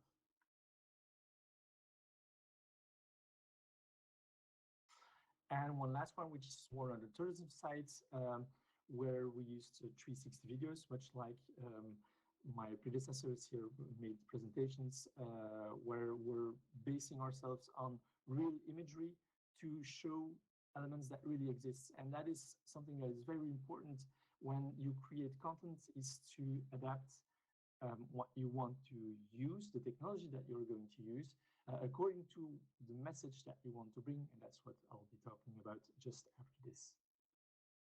So these are 360 videos where you can move around within the ship at certain viewpoints. And we did the same for the Vendée Globe, where it was more of an attraction where you could actually be part of the Vendée Globe on one of the boats and see different parts of the boats and how they lived. Okay, so anyway, the premise for any project, be it technological or not, is that you have to have a message. And all too often do we get people coming to ask us for, well, we'd like to create a VR project, but they don't really know on what, and they don't necessarily have a specific subject that they want to address, which is actually quite an error to choose a medium before having chosen a message, because the medium should be adjusted and should be chosen according to the message so that it would be best adjusted and that it would be, well, the best medium to be able to transmit that message toward your audience. So the first thing to have on any project is to have a message that you want to bring, be it in communication, in marketing, it doesn't matter, even in cultural heritage. You want to bring over a message. There is something that you want your audience to remember when they leave. It can be just a message. It can also be part of the experience. It can be notions like innovation, new. These are terms that can be included into the global message that you want to transmit as part of the image that you want to show to people. And on that note, the important thing is also to stay open on technology and not keep yourself limited on the technology that you imagined at first hand. Just like traditional media, just like what I said before, with traditional media where you have some questions that you have to ask yourself to choose the right medium, be it your target audience, and whether you have to show something static or dynamic. Is an image enough, or do you have to show something that is being used for your message to be able to go over to the public? We'll have the same principle with new technology, but with new technology, as there is a lot more stuff that can be done, we also have a lot more questions that can be asked. And sure, target audience is still one of the major items that need to be addressed and that can direct your selection towards what medium to choose, what hardware to choose, what technology. But there are quite a few others, like interactivity. Is it essential that your project has interaction, or is the interaction maybe limited to looking around, like you can do with 360 video? Depending on your audience, for example, interactivity can be complicated. If you're targeting seniors, often interaction can be complicated with new technology. So either you find a very simple way to interact and that will be very intuitive, or you have to limit that interaction so that they are not lost in the technology and really don't get your message that you want to transmit. There's also a question of source materials. In essence, does what you want to show exist? And if it exists, then you should prefer to go to video, 360 video, regular video, because for cruise liners, for example, in the example that we had before, the first question that we got from the client, well, the first project idea that we had was to model the boat, the cruise liner, in 3D. But the problem with that is that when you show virtual images, when you show 3D imaging of something that is supposed to exist, people won't necessarily get the idea that it really exists. You're showing an image of something that may exist, or maybe that's something in construction, but they don't get the same feeling from 3D, even very nice 3D, that they're gonna get from real imagery. Because what you see in real imagery, you know that really exists, and it's not embellished, it's not changed. The viewpoints haven't been adapted to make it more commercial. So you have to know that when your materials exist and you can show them, that you should favor reality that's just being captured over virtuality that's being created, and that can will sometimes have some side effects. There's also, of course, sometimes stuff can exist but can be difficult to show or too small to show. If you're in biology or you're inside a machine, for example, you want to explain something inside a machine, well, then it's going to get more complicated because you cannot always show what's going on inside a machine, inside an engine, for example. And another item is capturing the atmosphere. You're not going to capture the atmosphere, or it's going to be very, very difficult to be able to capture and reproduce an atmosphere in 3D than you would have with regular 360 video, for example, where you capture reality. There's also a question about target experience. Is immersion required? You have to know that you want to immerse your audience, that they're going to be isolated from reality. So in your use case, is it an option to have your audience being completely isolated from reality? Well, completely or partially, it all depends if you also have an audio headset with it. But that can be very important in some use cases where you don't want your audience to be completely isolated from reality. So it's one of the questions that need to be asked. And finally, there is a question about distributing and operating conditions, where it's more linked to, well, where is your use case? Is it something that's going to be used in events or in a store or by a sales representative? So in essence, is it going to be used with supporting staff, or is it something that needs to be completely autonomous, that can still be at sales points or at tourism office or whatever? Or is it something that people need to download on their own device and that they need to be able to use on their own with their own hardware? And every one of these solutions will have their own limitations and regulations that we have to follow. And then comes the notion of managing those kind of projects. First thing, before even starting a project, what's most interesting is to start with a survey and try to look at what has been done elsewhere in your area, but also sometimes in different areas. Sometimes you can just transpose something that has been done in the industry and apply it for your use case in tourism.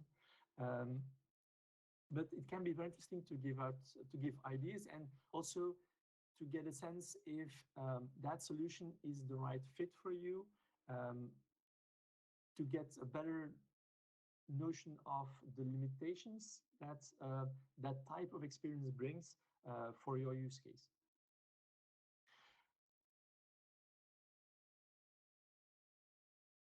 Another one is technology. So oftentimes we have an idea of the technology that we want to use with our message, which is fine, which is a good thing, but because you already know where you want to go. But you have to be mindful and accept that each tech has its own limitation and constraints. And these constraints can be linked either to hardware and software, but they can also be linked to rules and regulations, especially if your distribution mode is through the stores, for example, and that you want to have virtual reality experiences on your user's phone immediately, directly. You're submitted to rules and regulations from the stores, so you have to adjust your content to that, and you also have to take into account that updating that content can take some time according to validation of your app, or validation times of your app. So it's not necessarily immediate. Whereas if you have hardware that's used in-house, that is managed by supporting staff, that you have more freedom to do what you want. You have less constraints. You can override some constraints that you have with some hardware when you're using it purely locally and you're not using user hardware. You're not using the hardware from your users.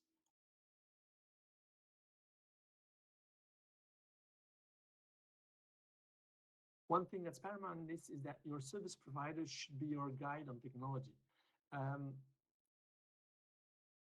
The best thing about a service provider, especially if he's a technological expert, which is not specialized, well, limited to one very specific technology, is that he'll have a broader view of possible technologies and of the technologies that are most suited to the message that you want to bring over.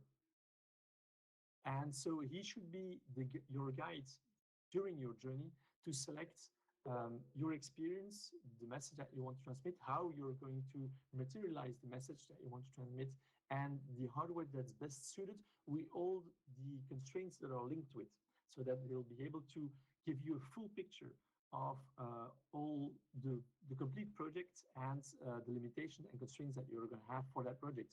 And of course, the positive points. We're not only about constraints and limitations. There are also upsides to some technologies because they can bring over some messages better than others. And while everything is up for discussion, of course, when you're exchanging with your service provider, be open to concrete arguments to support their recommendations. They shouldn't just be telling you that VR is not adapted, that's not best suited technology. They have to have well, arguments to support that recommendation. Why is it not adapted? What are the constraints that make it not suited to your message? And choosing a service provider is probably one of the most difficult tasks when you want to create such type of project. Of course, the best thing that you can have is in your how do you call it, in your network, having people that have already done this type of project that can maybe recommend a company to you. If you're just looking for yourself, it's quite complicated actually to get a sense of how they work and if that type of work is best suited to your needs. What I would recommend generally is to prefer companies that work on regular development cycles over a design brief with a single delivery. A design brief with a single delivery is something that is very common and traditional in IT on bigger projects, well, on projects in, I'll say, traditional projects. The problem with that is that you cannot redirect your project along the way if you notice that something doesn't go according to what you imagined. Whereas having regular development cycles where every week or every 2 weeks you have a progress report, maybe you can access a new version of the app that's being developed with incremental implementations of the different functionalities that you want to accomplish. That allows you to see how the project evolves little by little, see it take form, and sometimes redirect it if you notice that, well, the type of interaction that you imagined doesn't really suit you, it doesn't work as you expected, or if you have it tested somewhat during development, you can see that your target audience doesn't really respond to it, or it's too difficult to interact. That way you can still redirect it probably without additional costs or with limited additional costs. Whereas if you have a single delivery at the end of a project, well, you just get what you asked for in the beginning without having had the option to adjust your requests by learning how it worked. So here again, your service provider should be your guide.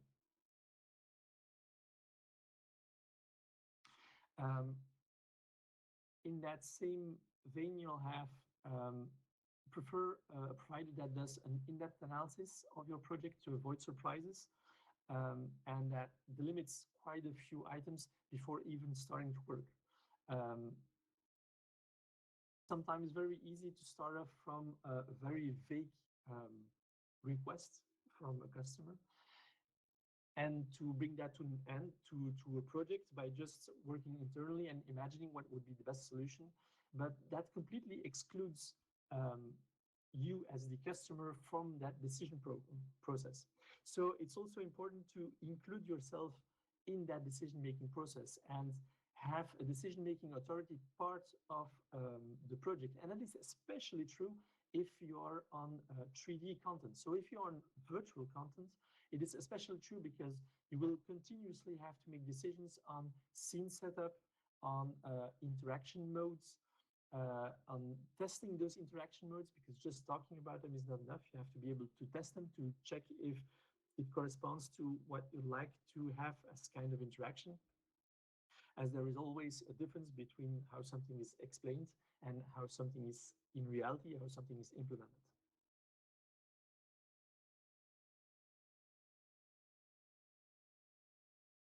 I also have some specific points about cultural heritage that also extend, of course, to tourism, but cultural heritage as one major point that if you're not in that industry, if you're not in cultural heritage, and especially if you're not linked to archaeology, you tend to think, well, I tended to think that, well, archaeology and cultural heritage was mostly an exact science. But by working with quite a few on quite a few archaeological sites, we noticed that actually that is not the case at all. Mostly archaeology, and well, archaeology in its own is an exact science, but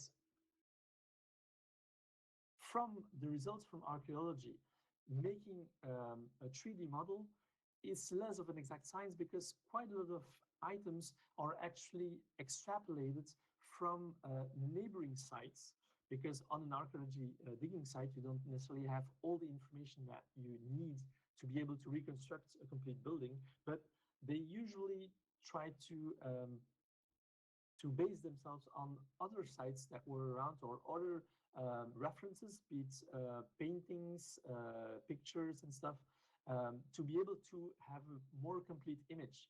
But it's still a composition of items that are sensed to be most plausible, and not necessarily what was really the case. And so sometimes in those kinds of projects, you can also have how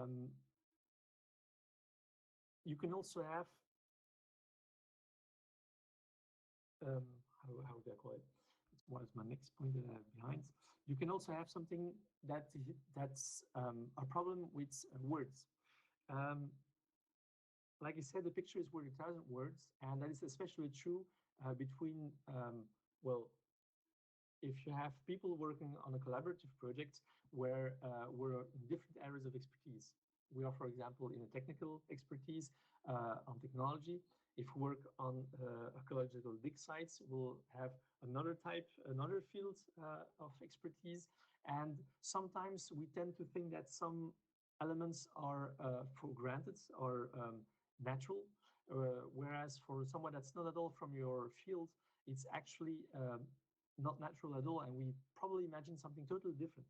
So avoiding texts and rather go to visual references is important, and it's even interesting for whatever field you work in. The same way, what is unspoken becomes a thing in archaeology, because often even between experts, some items are, as long as it has not been made virtual, some items are actually quite imagined differently by people, but never really expressed. So here the important thing is, and that you'll see on projects, if you work on VR projects, for example, or 3D projects, and you're from cultural heritage, you will see that a lot of stuff still needs to be still needs to be found out or needs to be discussed during the process of developing your project, of creating your project, because the graphics people will often come to you with questions that you're probably not going to have a direct answer to, or at least you won't always all be not always have the same image of what you imagine, because from the moment that you draw something, you have to see everything, and you're not limited to just the biggest elements. So every detail counts, I'd say. And one last thing on that part is be part of the project team.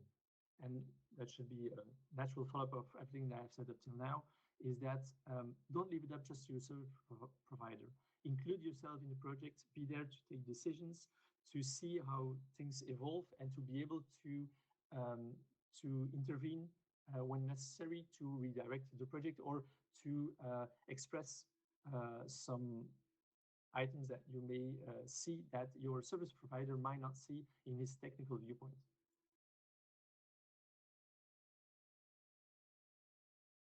And finally, a little word on timing and budget. Those kinds of projects really need to take their time. Do not rush. A good project requires time.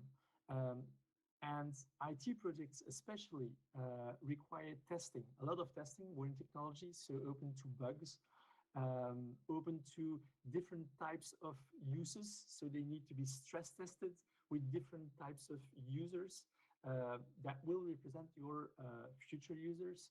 And actually, developers make the worst testers, because they, well, it's actually, they know what not to do, but it's usually just natural that they don't do it, so they don't even think about it. So the best testers are your final users, are people that are not used to technology generally, which will sometimes have very unexpected uses or unexpected interactions with your project, and you'll see what needs to be adjusted or things that you need to take into account. And if time is an issue, which it generally is on projects, you generally have a deadline because, well, maybe your new season starts and stuff. But in those kind of projects, rather try to reduce the scope of your project than reducing your project testing. A technical project, an IT project, can always evolve. IT projects are evolutionary. So the best thing is for first project is to try and limit your ambitions and go towards what we call an MVP, which is a minimum viable product. So it's actually the smallest version of your project, which can already correspond to your needs and already transmit your message. And if you have already that first project, which corresponds to your need and works as expected, you can continue building on that by using the same technology, or maybe by migrating to different technology, or making alternative versions that can be used on other supports, on other medium, other hardware.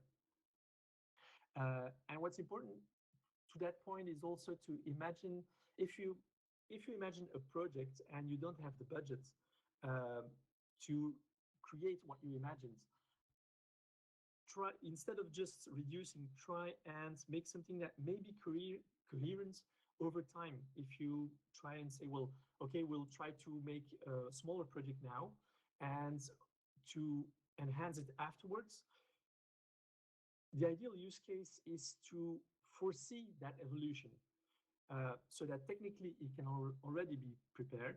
So the developers can already take that into account, not really develop what you will need in the future, but at least take it into account that they will lose less time by implementing it. And also that it is coherent towards your users, towards, well, pedagogically, if you want to transmit the message that it's a logical evolution of your project. And if you take that into account from the very beginning, you'll be able to have that logical evolution of your project where people will come back and get more information on top of the information that they had before.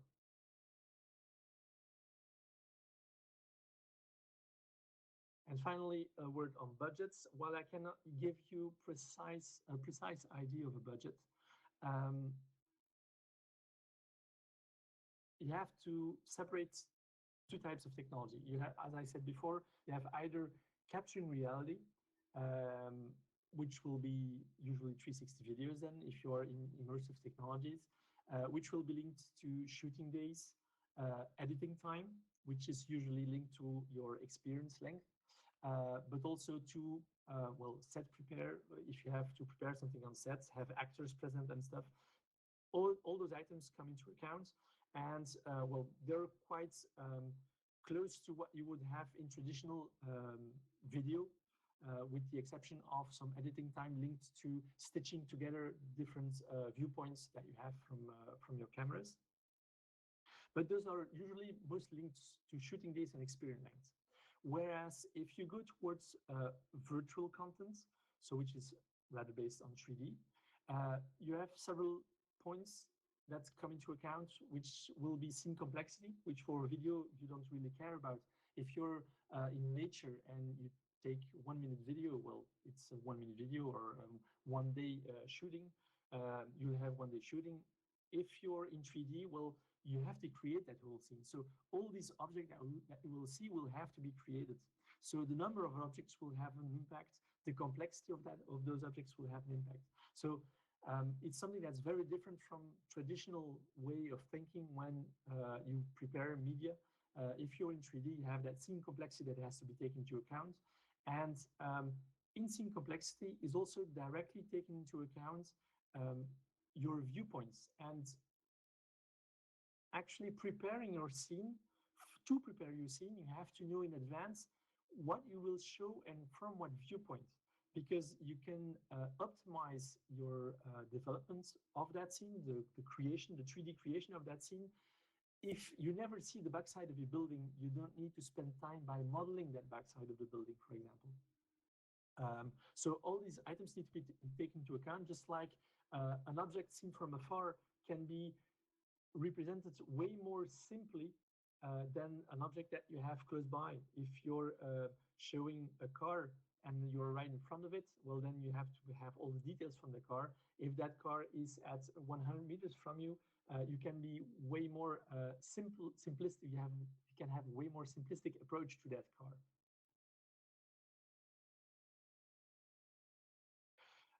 Another item for budget is so model precision. It's what I just talked about with high detail vs low detail.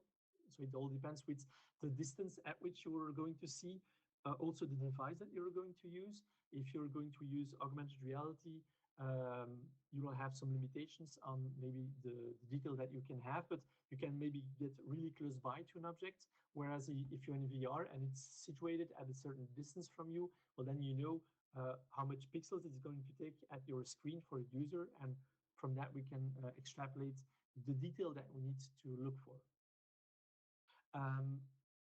One item also is for models is, can we in your project use non-specific 3D models that already exist? So can we optimize budget costs by leveraging existing 3D models that we can buy, that other graphic designers have created for other objects, for other projects, or just that are set for sale, that can limit the time that we need to create new models, or that we really can concentrate on use case specific models.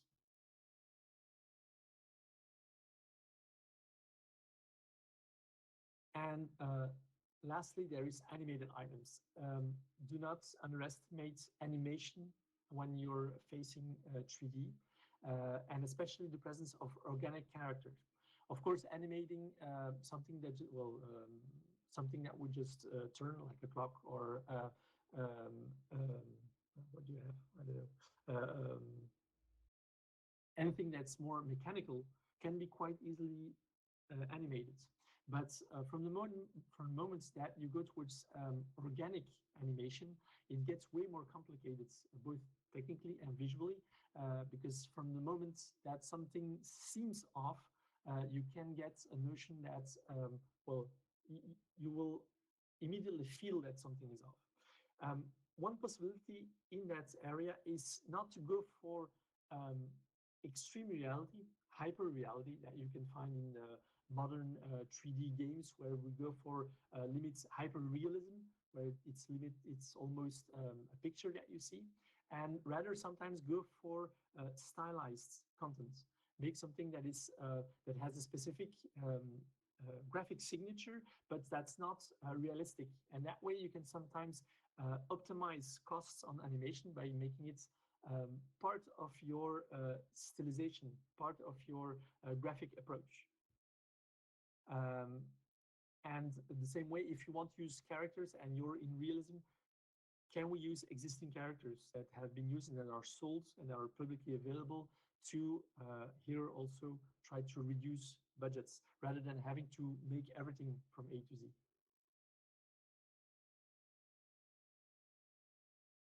Okay, I hope I gave you a more global view of managing or an approach to XR projects and the different questions that come into account when you have such kind of projects. If you have other questions or remarks, I'm open to answer any of them. Thank you very much, Gilles. Thank you so much, because it was a very, very interesting and informative presentation, and I think you have already answered to many questions. So thanks a lot. So do you have thanks. Do you have questions for Gilles, or has he already answered all the questions you had? Leslie, I think you had a question before. I don't know if you have got your answer now. Yes, thank you, Jill. That was really practical and really good. I think my question was around 3D assets. It's more for you know, when we were looking at heritage projects for most of the castles and sites, historic sites and heritage sites in Scotland, if they come under public agencies. And some of these are very keen to develop augmented reality experiences for visitors' mobile devices. But I think one of the challenges that they are experiencing isn't the technology to scan the assets, because they have that, but it's if they want to include in their storytelling linking a site to particular museum or venue objects, there seems to be quite a lot of challenges in kind of the copyright issues there, or you know, putting them into the public domain. And I think I just wondered if it was the same challenge that you have come across in France, or you know, are there any examples of that? I don't really know if I have a real challenge in that. Mostly it depends on the well, the client that orders the creation of those items. I know that when we work here with the city of Laval, for example, all the source content are given and the rights are transferred to the city. So the city afterwards can do what they want with it. Questions, of course, do they want to share it freely with the community, or do they keep it rather in-house? And that's more of a management issue, a content management issue on public sites, I'd say, where we're really there just to create content. One of the major issues sometimes with scanned content is when it is very precise, and it can be used on some hardware, especially if you manage your own hardware in well, with supporting staff in a museum, for example. You can scale your hardware to adjust it to handle those kind of scans. If you rather would like to go towards using your users' hardware, their phones, for example, usually those assets are way too heavy, either for downloads, but often also for execution on their phones. Even if it can run on the latest phone, not everyone has the latest phone, and that's an issue. If you want to create applications for the greater number, you have to start from a phone that is already 4 or 5 years old, and that was maybe the top of the line back then, but should be your reference now, because people that buy lower quality phones now will probably correspond to phones that are 5 years old. Yeah, good point. Thank you very much. Thank you, Gilles. So I think now it's time to share our last experience with you. So the idea now is that you're going to take part to an interactive workshop that Simonko from Artified is going to share with us. So the idea is that you will be able to understand what can be done in an immersive environment on participatory artistic mediation. So better probably to let Simon start the experience now, and I will let you enjoy it. Thank you very much, Valerie. I hope you hear me, every one of you. Perfectly. Thank you so much. So just short hello to invite you to follow me where Gilles is, close to the big window. So if you can gather on the blue carpet and come around me. So today we're gonna talk about art, artworks that I gathered for you from different artists, actually French artists, and we're gonna discover one first artwork in the sky. Let's press this button here to discover the first artwork. So we'll see the first artwork, and my need would be for you to express one word that you would have in your mind when you see this artwork. There is no right or wrong answer. Every answer is good. Gilles, you can come with us if you want. And so I will start with, for example, let's start with Alison. Alison, what is the first word that you would share with us looking at this painting?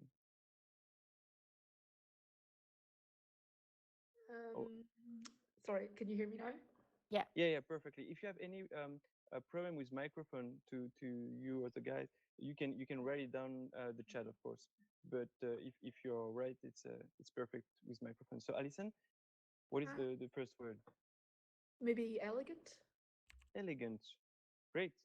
Margaret, story. What is your impression, your word? Margaret still with us? Not sure about that. Okay. So Elena, what is your word for that? Relaxation. Relaxation. Good. Susan? Mine was similar. Comfortable. Comfortable. Gilles, you can play with us. Gilles, what would be your word?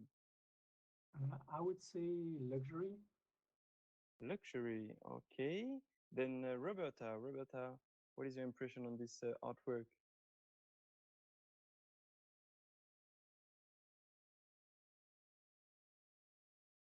I think Roberta is with us anymore. So let's move to Leslie.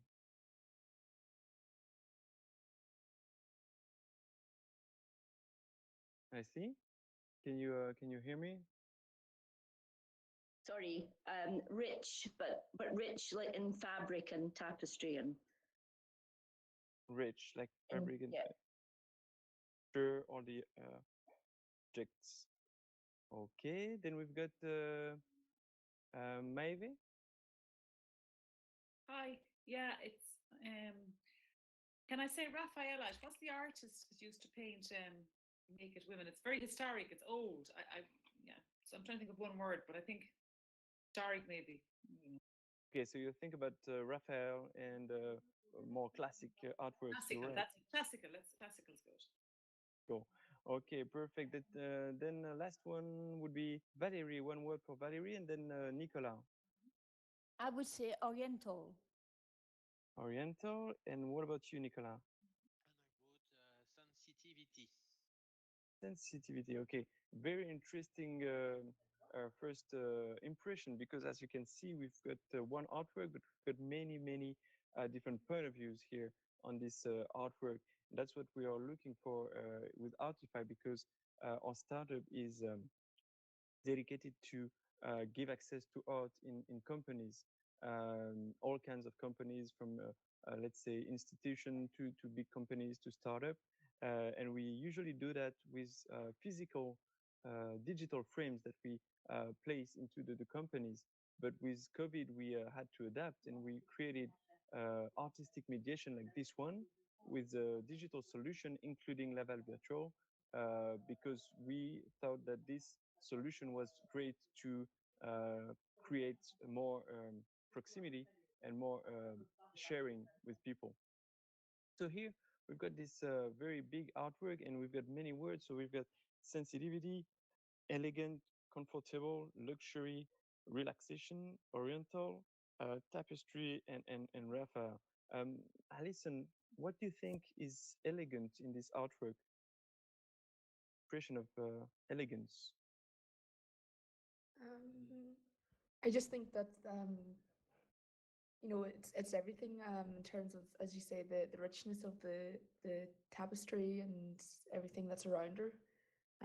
Kind of shows a sense of elegance, and that she's just, as Lena says, kind of comfortable and relaxed. Yeah. Yeah, you're perfectly right. And if we had that with the the feedback of Leslie, rich fabric tapestry, of course, here we've got many artifacts, we've got many objects that refers to a great amount of richness. If you look at the jewels, you've got the gold bracelet here, you've got the brooch here um, for the scarf with the ruby and diamonds. You've got another here piece of jewelry. You've got all the texture of silk. You've got, of course, here some furs also. She's laying on furs. And also you've got this fan that is made of peacock feathers, so very precious fan with an ivory pot here. So all here is made to show us that we are in a very rich palace. And actually, Valerie was right also to think about Oriental, as we are here um, in the Sultan Palace, the Serai here, and this woman. Do you have any idea of what kind of woman is she part of? You know, the Sultan was gathering all the women in the same group of people.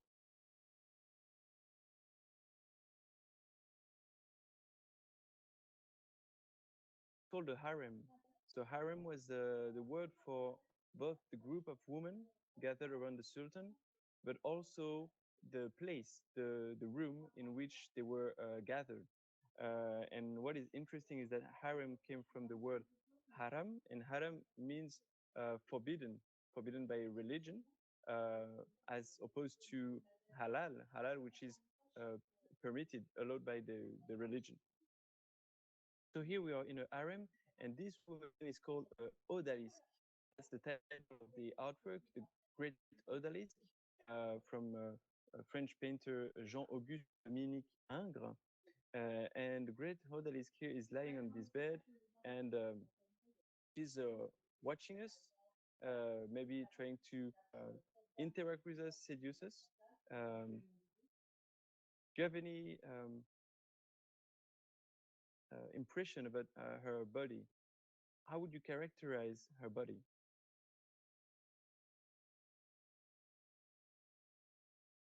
It might be a funny thing to say, but because I was thinking of sort of the timing of when this painting might have been made, I was wondering about the availability of food. So I thought she looked healthy, well fed. Yeah, she's pretty healthy. She's got very good shape. She's in very good shape. Yes, that's what one good point. How would you characterize her body?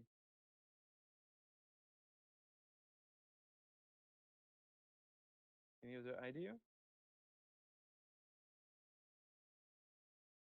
She may look a bit distorted to me.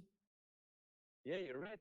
Which point exactly do you see would be strange to you, Valerie? Especially her arm, her right arm.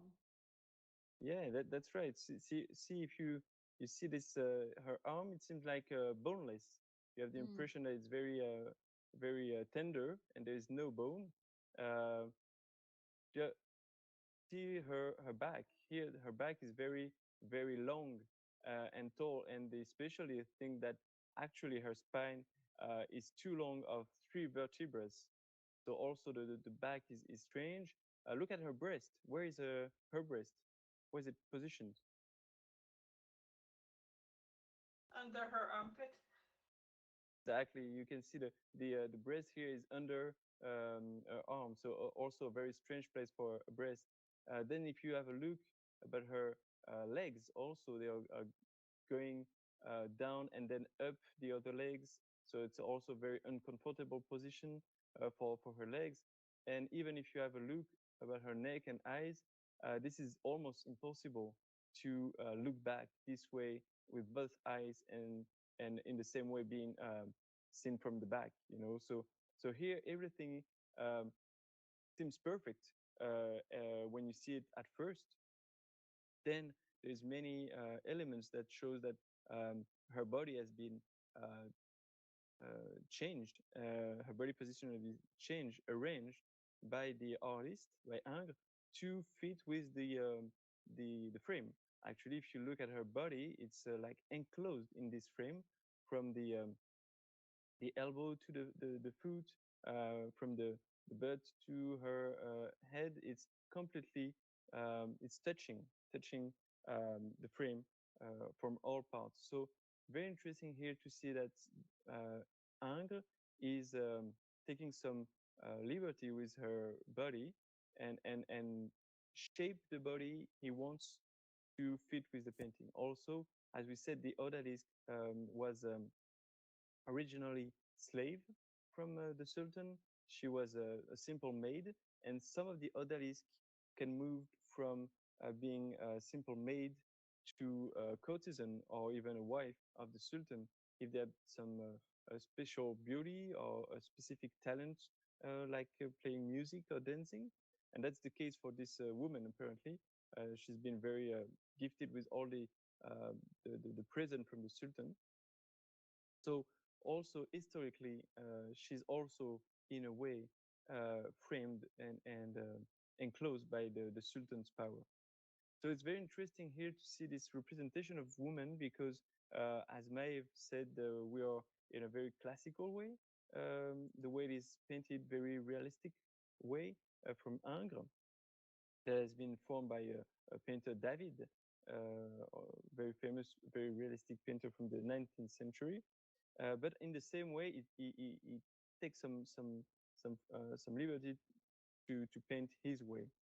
We're gonna move to another artwork, and we're gonna compare two artworks. So let's move close to the entrance now. You can move a little bit on your right.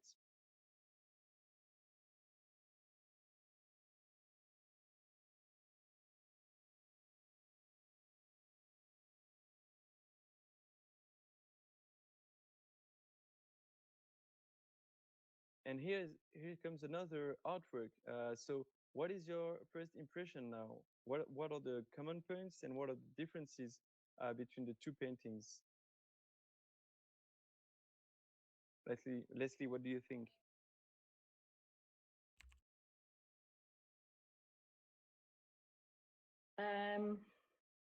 Very different.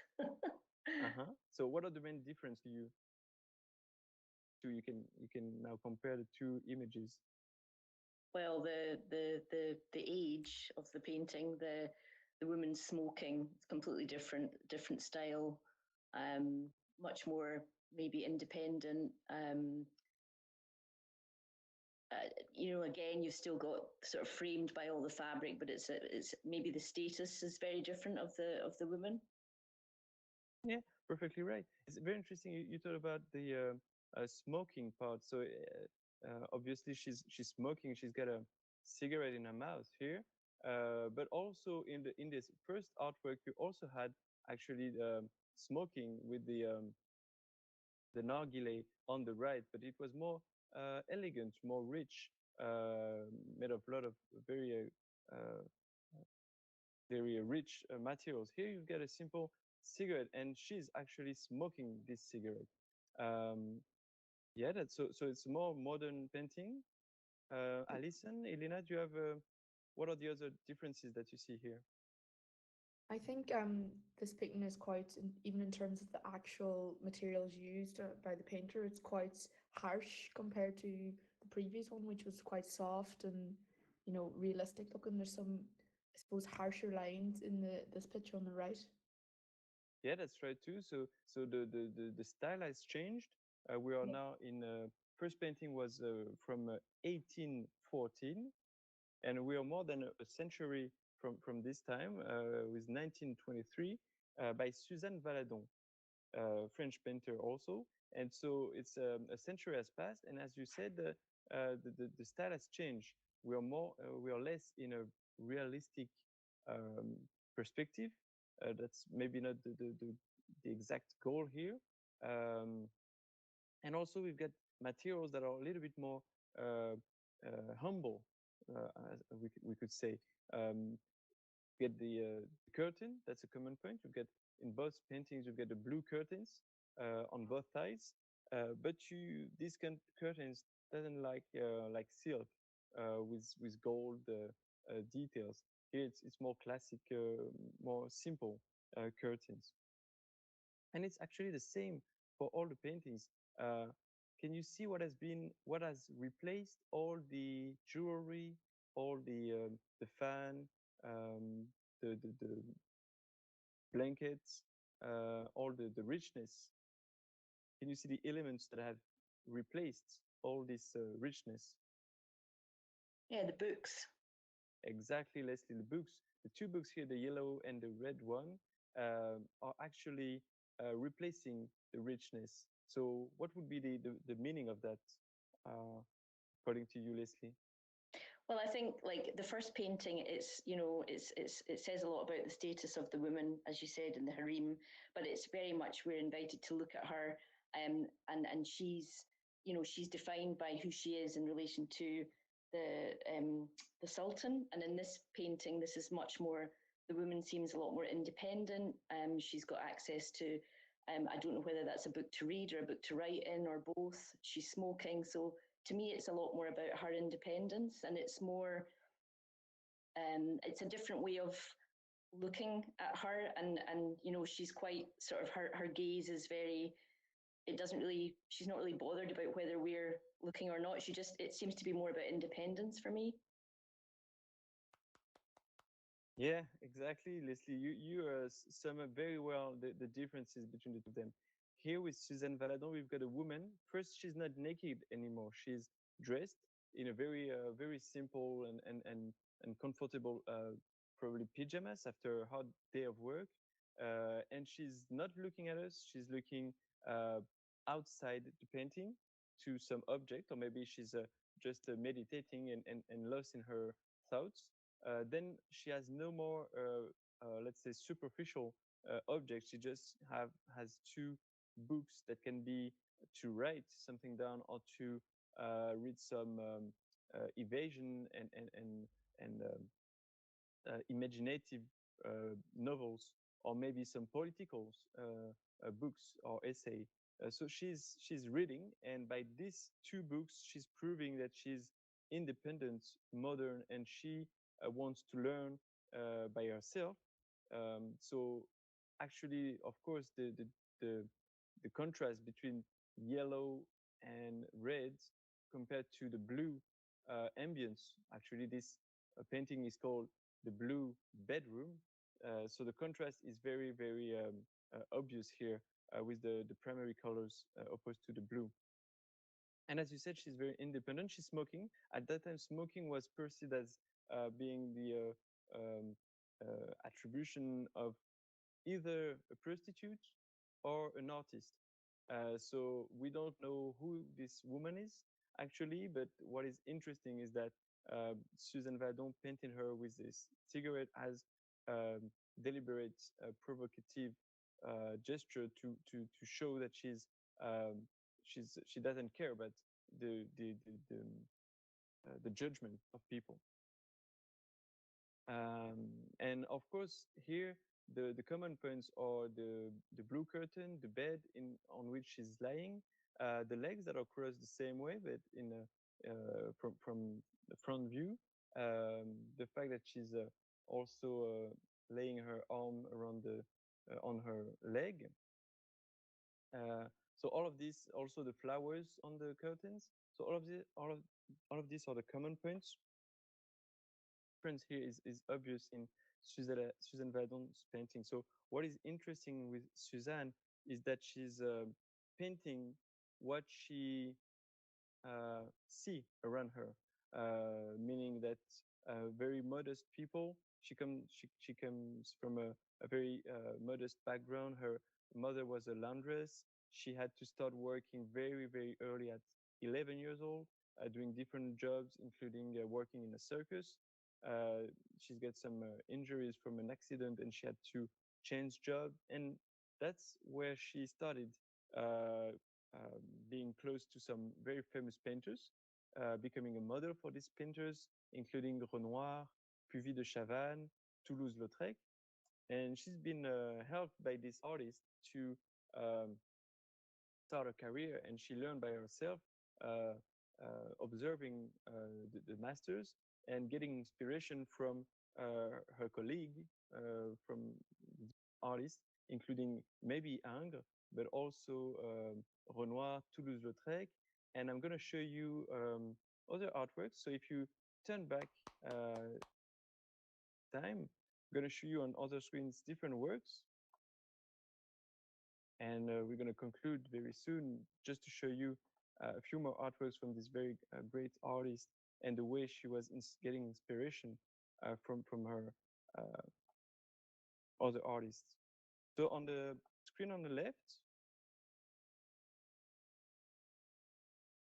you can see the paintings La joie de vivre, so joy of living, in which she's representing 4 women gathered in a forest, maybe close to a small lake, and getting dressed after having a bath, and being observed by a man. Actually, this man was a portrait of her lover and husband, André Hutter. She felt in love with him despite the difference of age, because she was 20 years older, but she didn't care about that. So in this painting, you can see the inspiration both from artists like Cézanne or Paul Gauguin. I'm going to show you 2 different versions of the bathos. One from Cézanne that is going down on the big screen here. So here you get the version of Cézanne of the bathos. He made a lot of version from this topic during his career. And on the big screen, I'm going to show you a version of Paul Gauguin bathos when he was living in French Polynesia. So here you've got, of course, different style, but you've got also the same topic. And what is interesting with Suzanne Vadon is that she's taking elements from the different artists. She took from Gauguin the same way to use colors, very vivid and light colors, and also the way he enclosed colors into a blue or a black line, inspired by Japanese artists. She's doing the same. If you look at La Joie de Vivre, all the bodies are circled by black lines too. And she's taking from Cézanne the main composition with the idea of a forest, of women being under these trees um, and gathering. Also, some silhouettes, some position of the woman, including this red hair woman, completely naked here. You can find this kind of position on the right of Cézanne's version. So you can see that she's really getting inspired by this artist, but making her own way. So she's really considered today as a very modern, independent, strong artist. She actually gave birth to an artist, Maurice Utrillo, and we very often reduce her impact to that element, but that's just one fact. Actually, she really opened the way to very contemporary artists by getting inspired by the tradition, but finding her own way with modern and provocative paintings. So I'm gonna stop here, and maybe before we left, with the people that are still with us, just maybe a word about the animation and the way you felt it.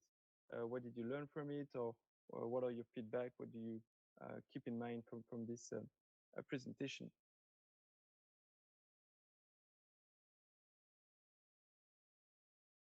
I think for me it was a different experience. I like the interaction, so it was very interesting to hear other people's thoughts and impressions. So that's something that stood out for me. Thank you so much, Elena. That you fact that you keep that in mind is great for us, because that's the main thing we are focusing on. So thank you so much. Alison, maybe? Yeah, similarly, I think it's amazing to see how much different people see different things from the same painting, things that you wouldn't think of yourself. So yeah, it's interesting just to see from the different viewpoints of each of the people here. Thank you. So the different point of views. Thank you, Alison. Leslie, are you still with us? Yeah, I'm still here. I just want to say thank you to everyone who's organised today. It's been a really interesting event and very useful. I'm looking at this technology with different businesses and organisations in Scotland. So I really liked to try out the virtual environment. I've only experienced it with somebody teaching it and using it a different similar environment, but I haven't participated as an avatar, and I think it's been really good. I've really enjoyed it. So thank you. Thank you so much, Leslie. And I think your last one, because I think Roberta and Margaret, I'm not sure they're still with us. So maybe Elena, you wanted to say just a last word before we separate? Yes, thank you, Simon. It was a great experience on my part too. A great learning experience. I hope the people who are here in person with us in the virtual world and those who have been watching the YouTube stream, that they've been able to, take away some practical points from today, and hopefully it has incentivized them to learn more and find out more about the suite of technologies, and have gotten a good overview of really many various scenarios in which they can be used. So I would like to thank everybody who has presented today. I would like to thank Valerie and the team for organizing it and being with us. Yes, a big pull of us from me as well. And I'd be very happy to continue to the discussion with the people around tourism and technology and creativity. And you're very welcome to join us also at our final conference on the 29th of June.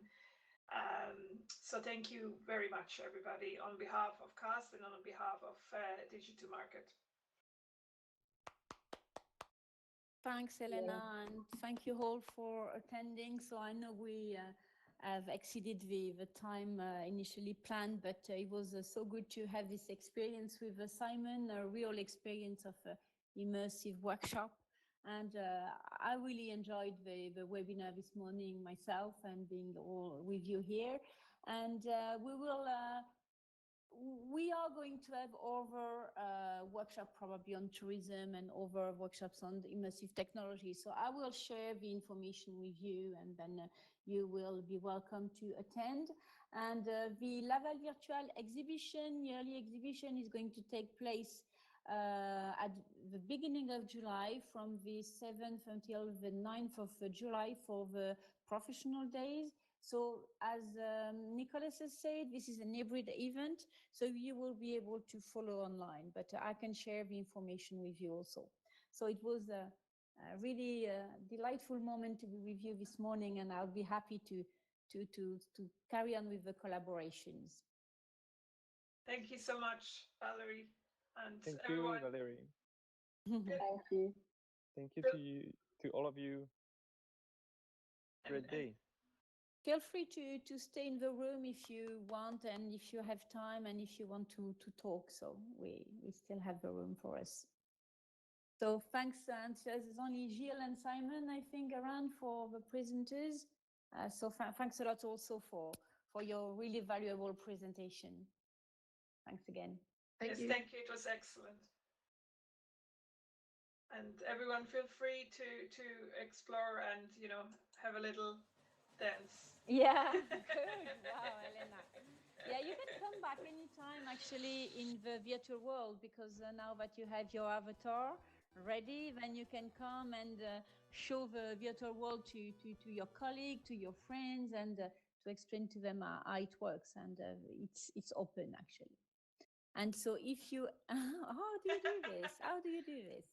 And if you have, if you want to organize event dealing with virtual reality, immersive technologies, so just come to Laval Virtual or to myself, and then it's free to organize this type of event in the Laval Virtual world, as long as it deals with immersive technologies. So it's a very good tool for everyone. That's brilliant. Thank you very much. I'm glad you enjoyed it. Bye-bye. Thanks everyone. Bye-bye. So we will share anyway the presentation, yeah? Yes, that would be great. Yeah.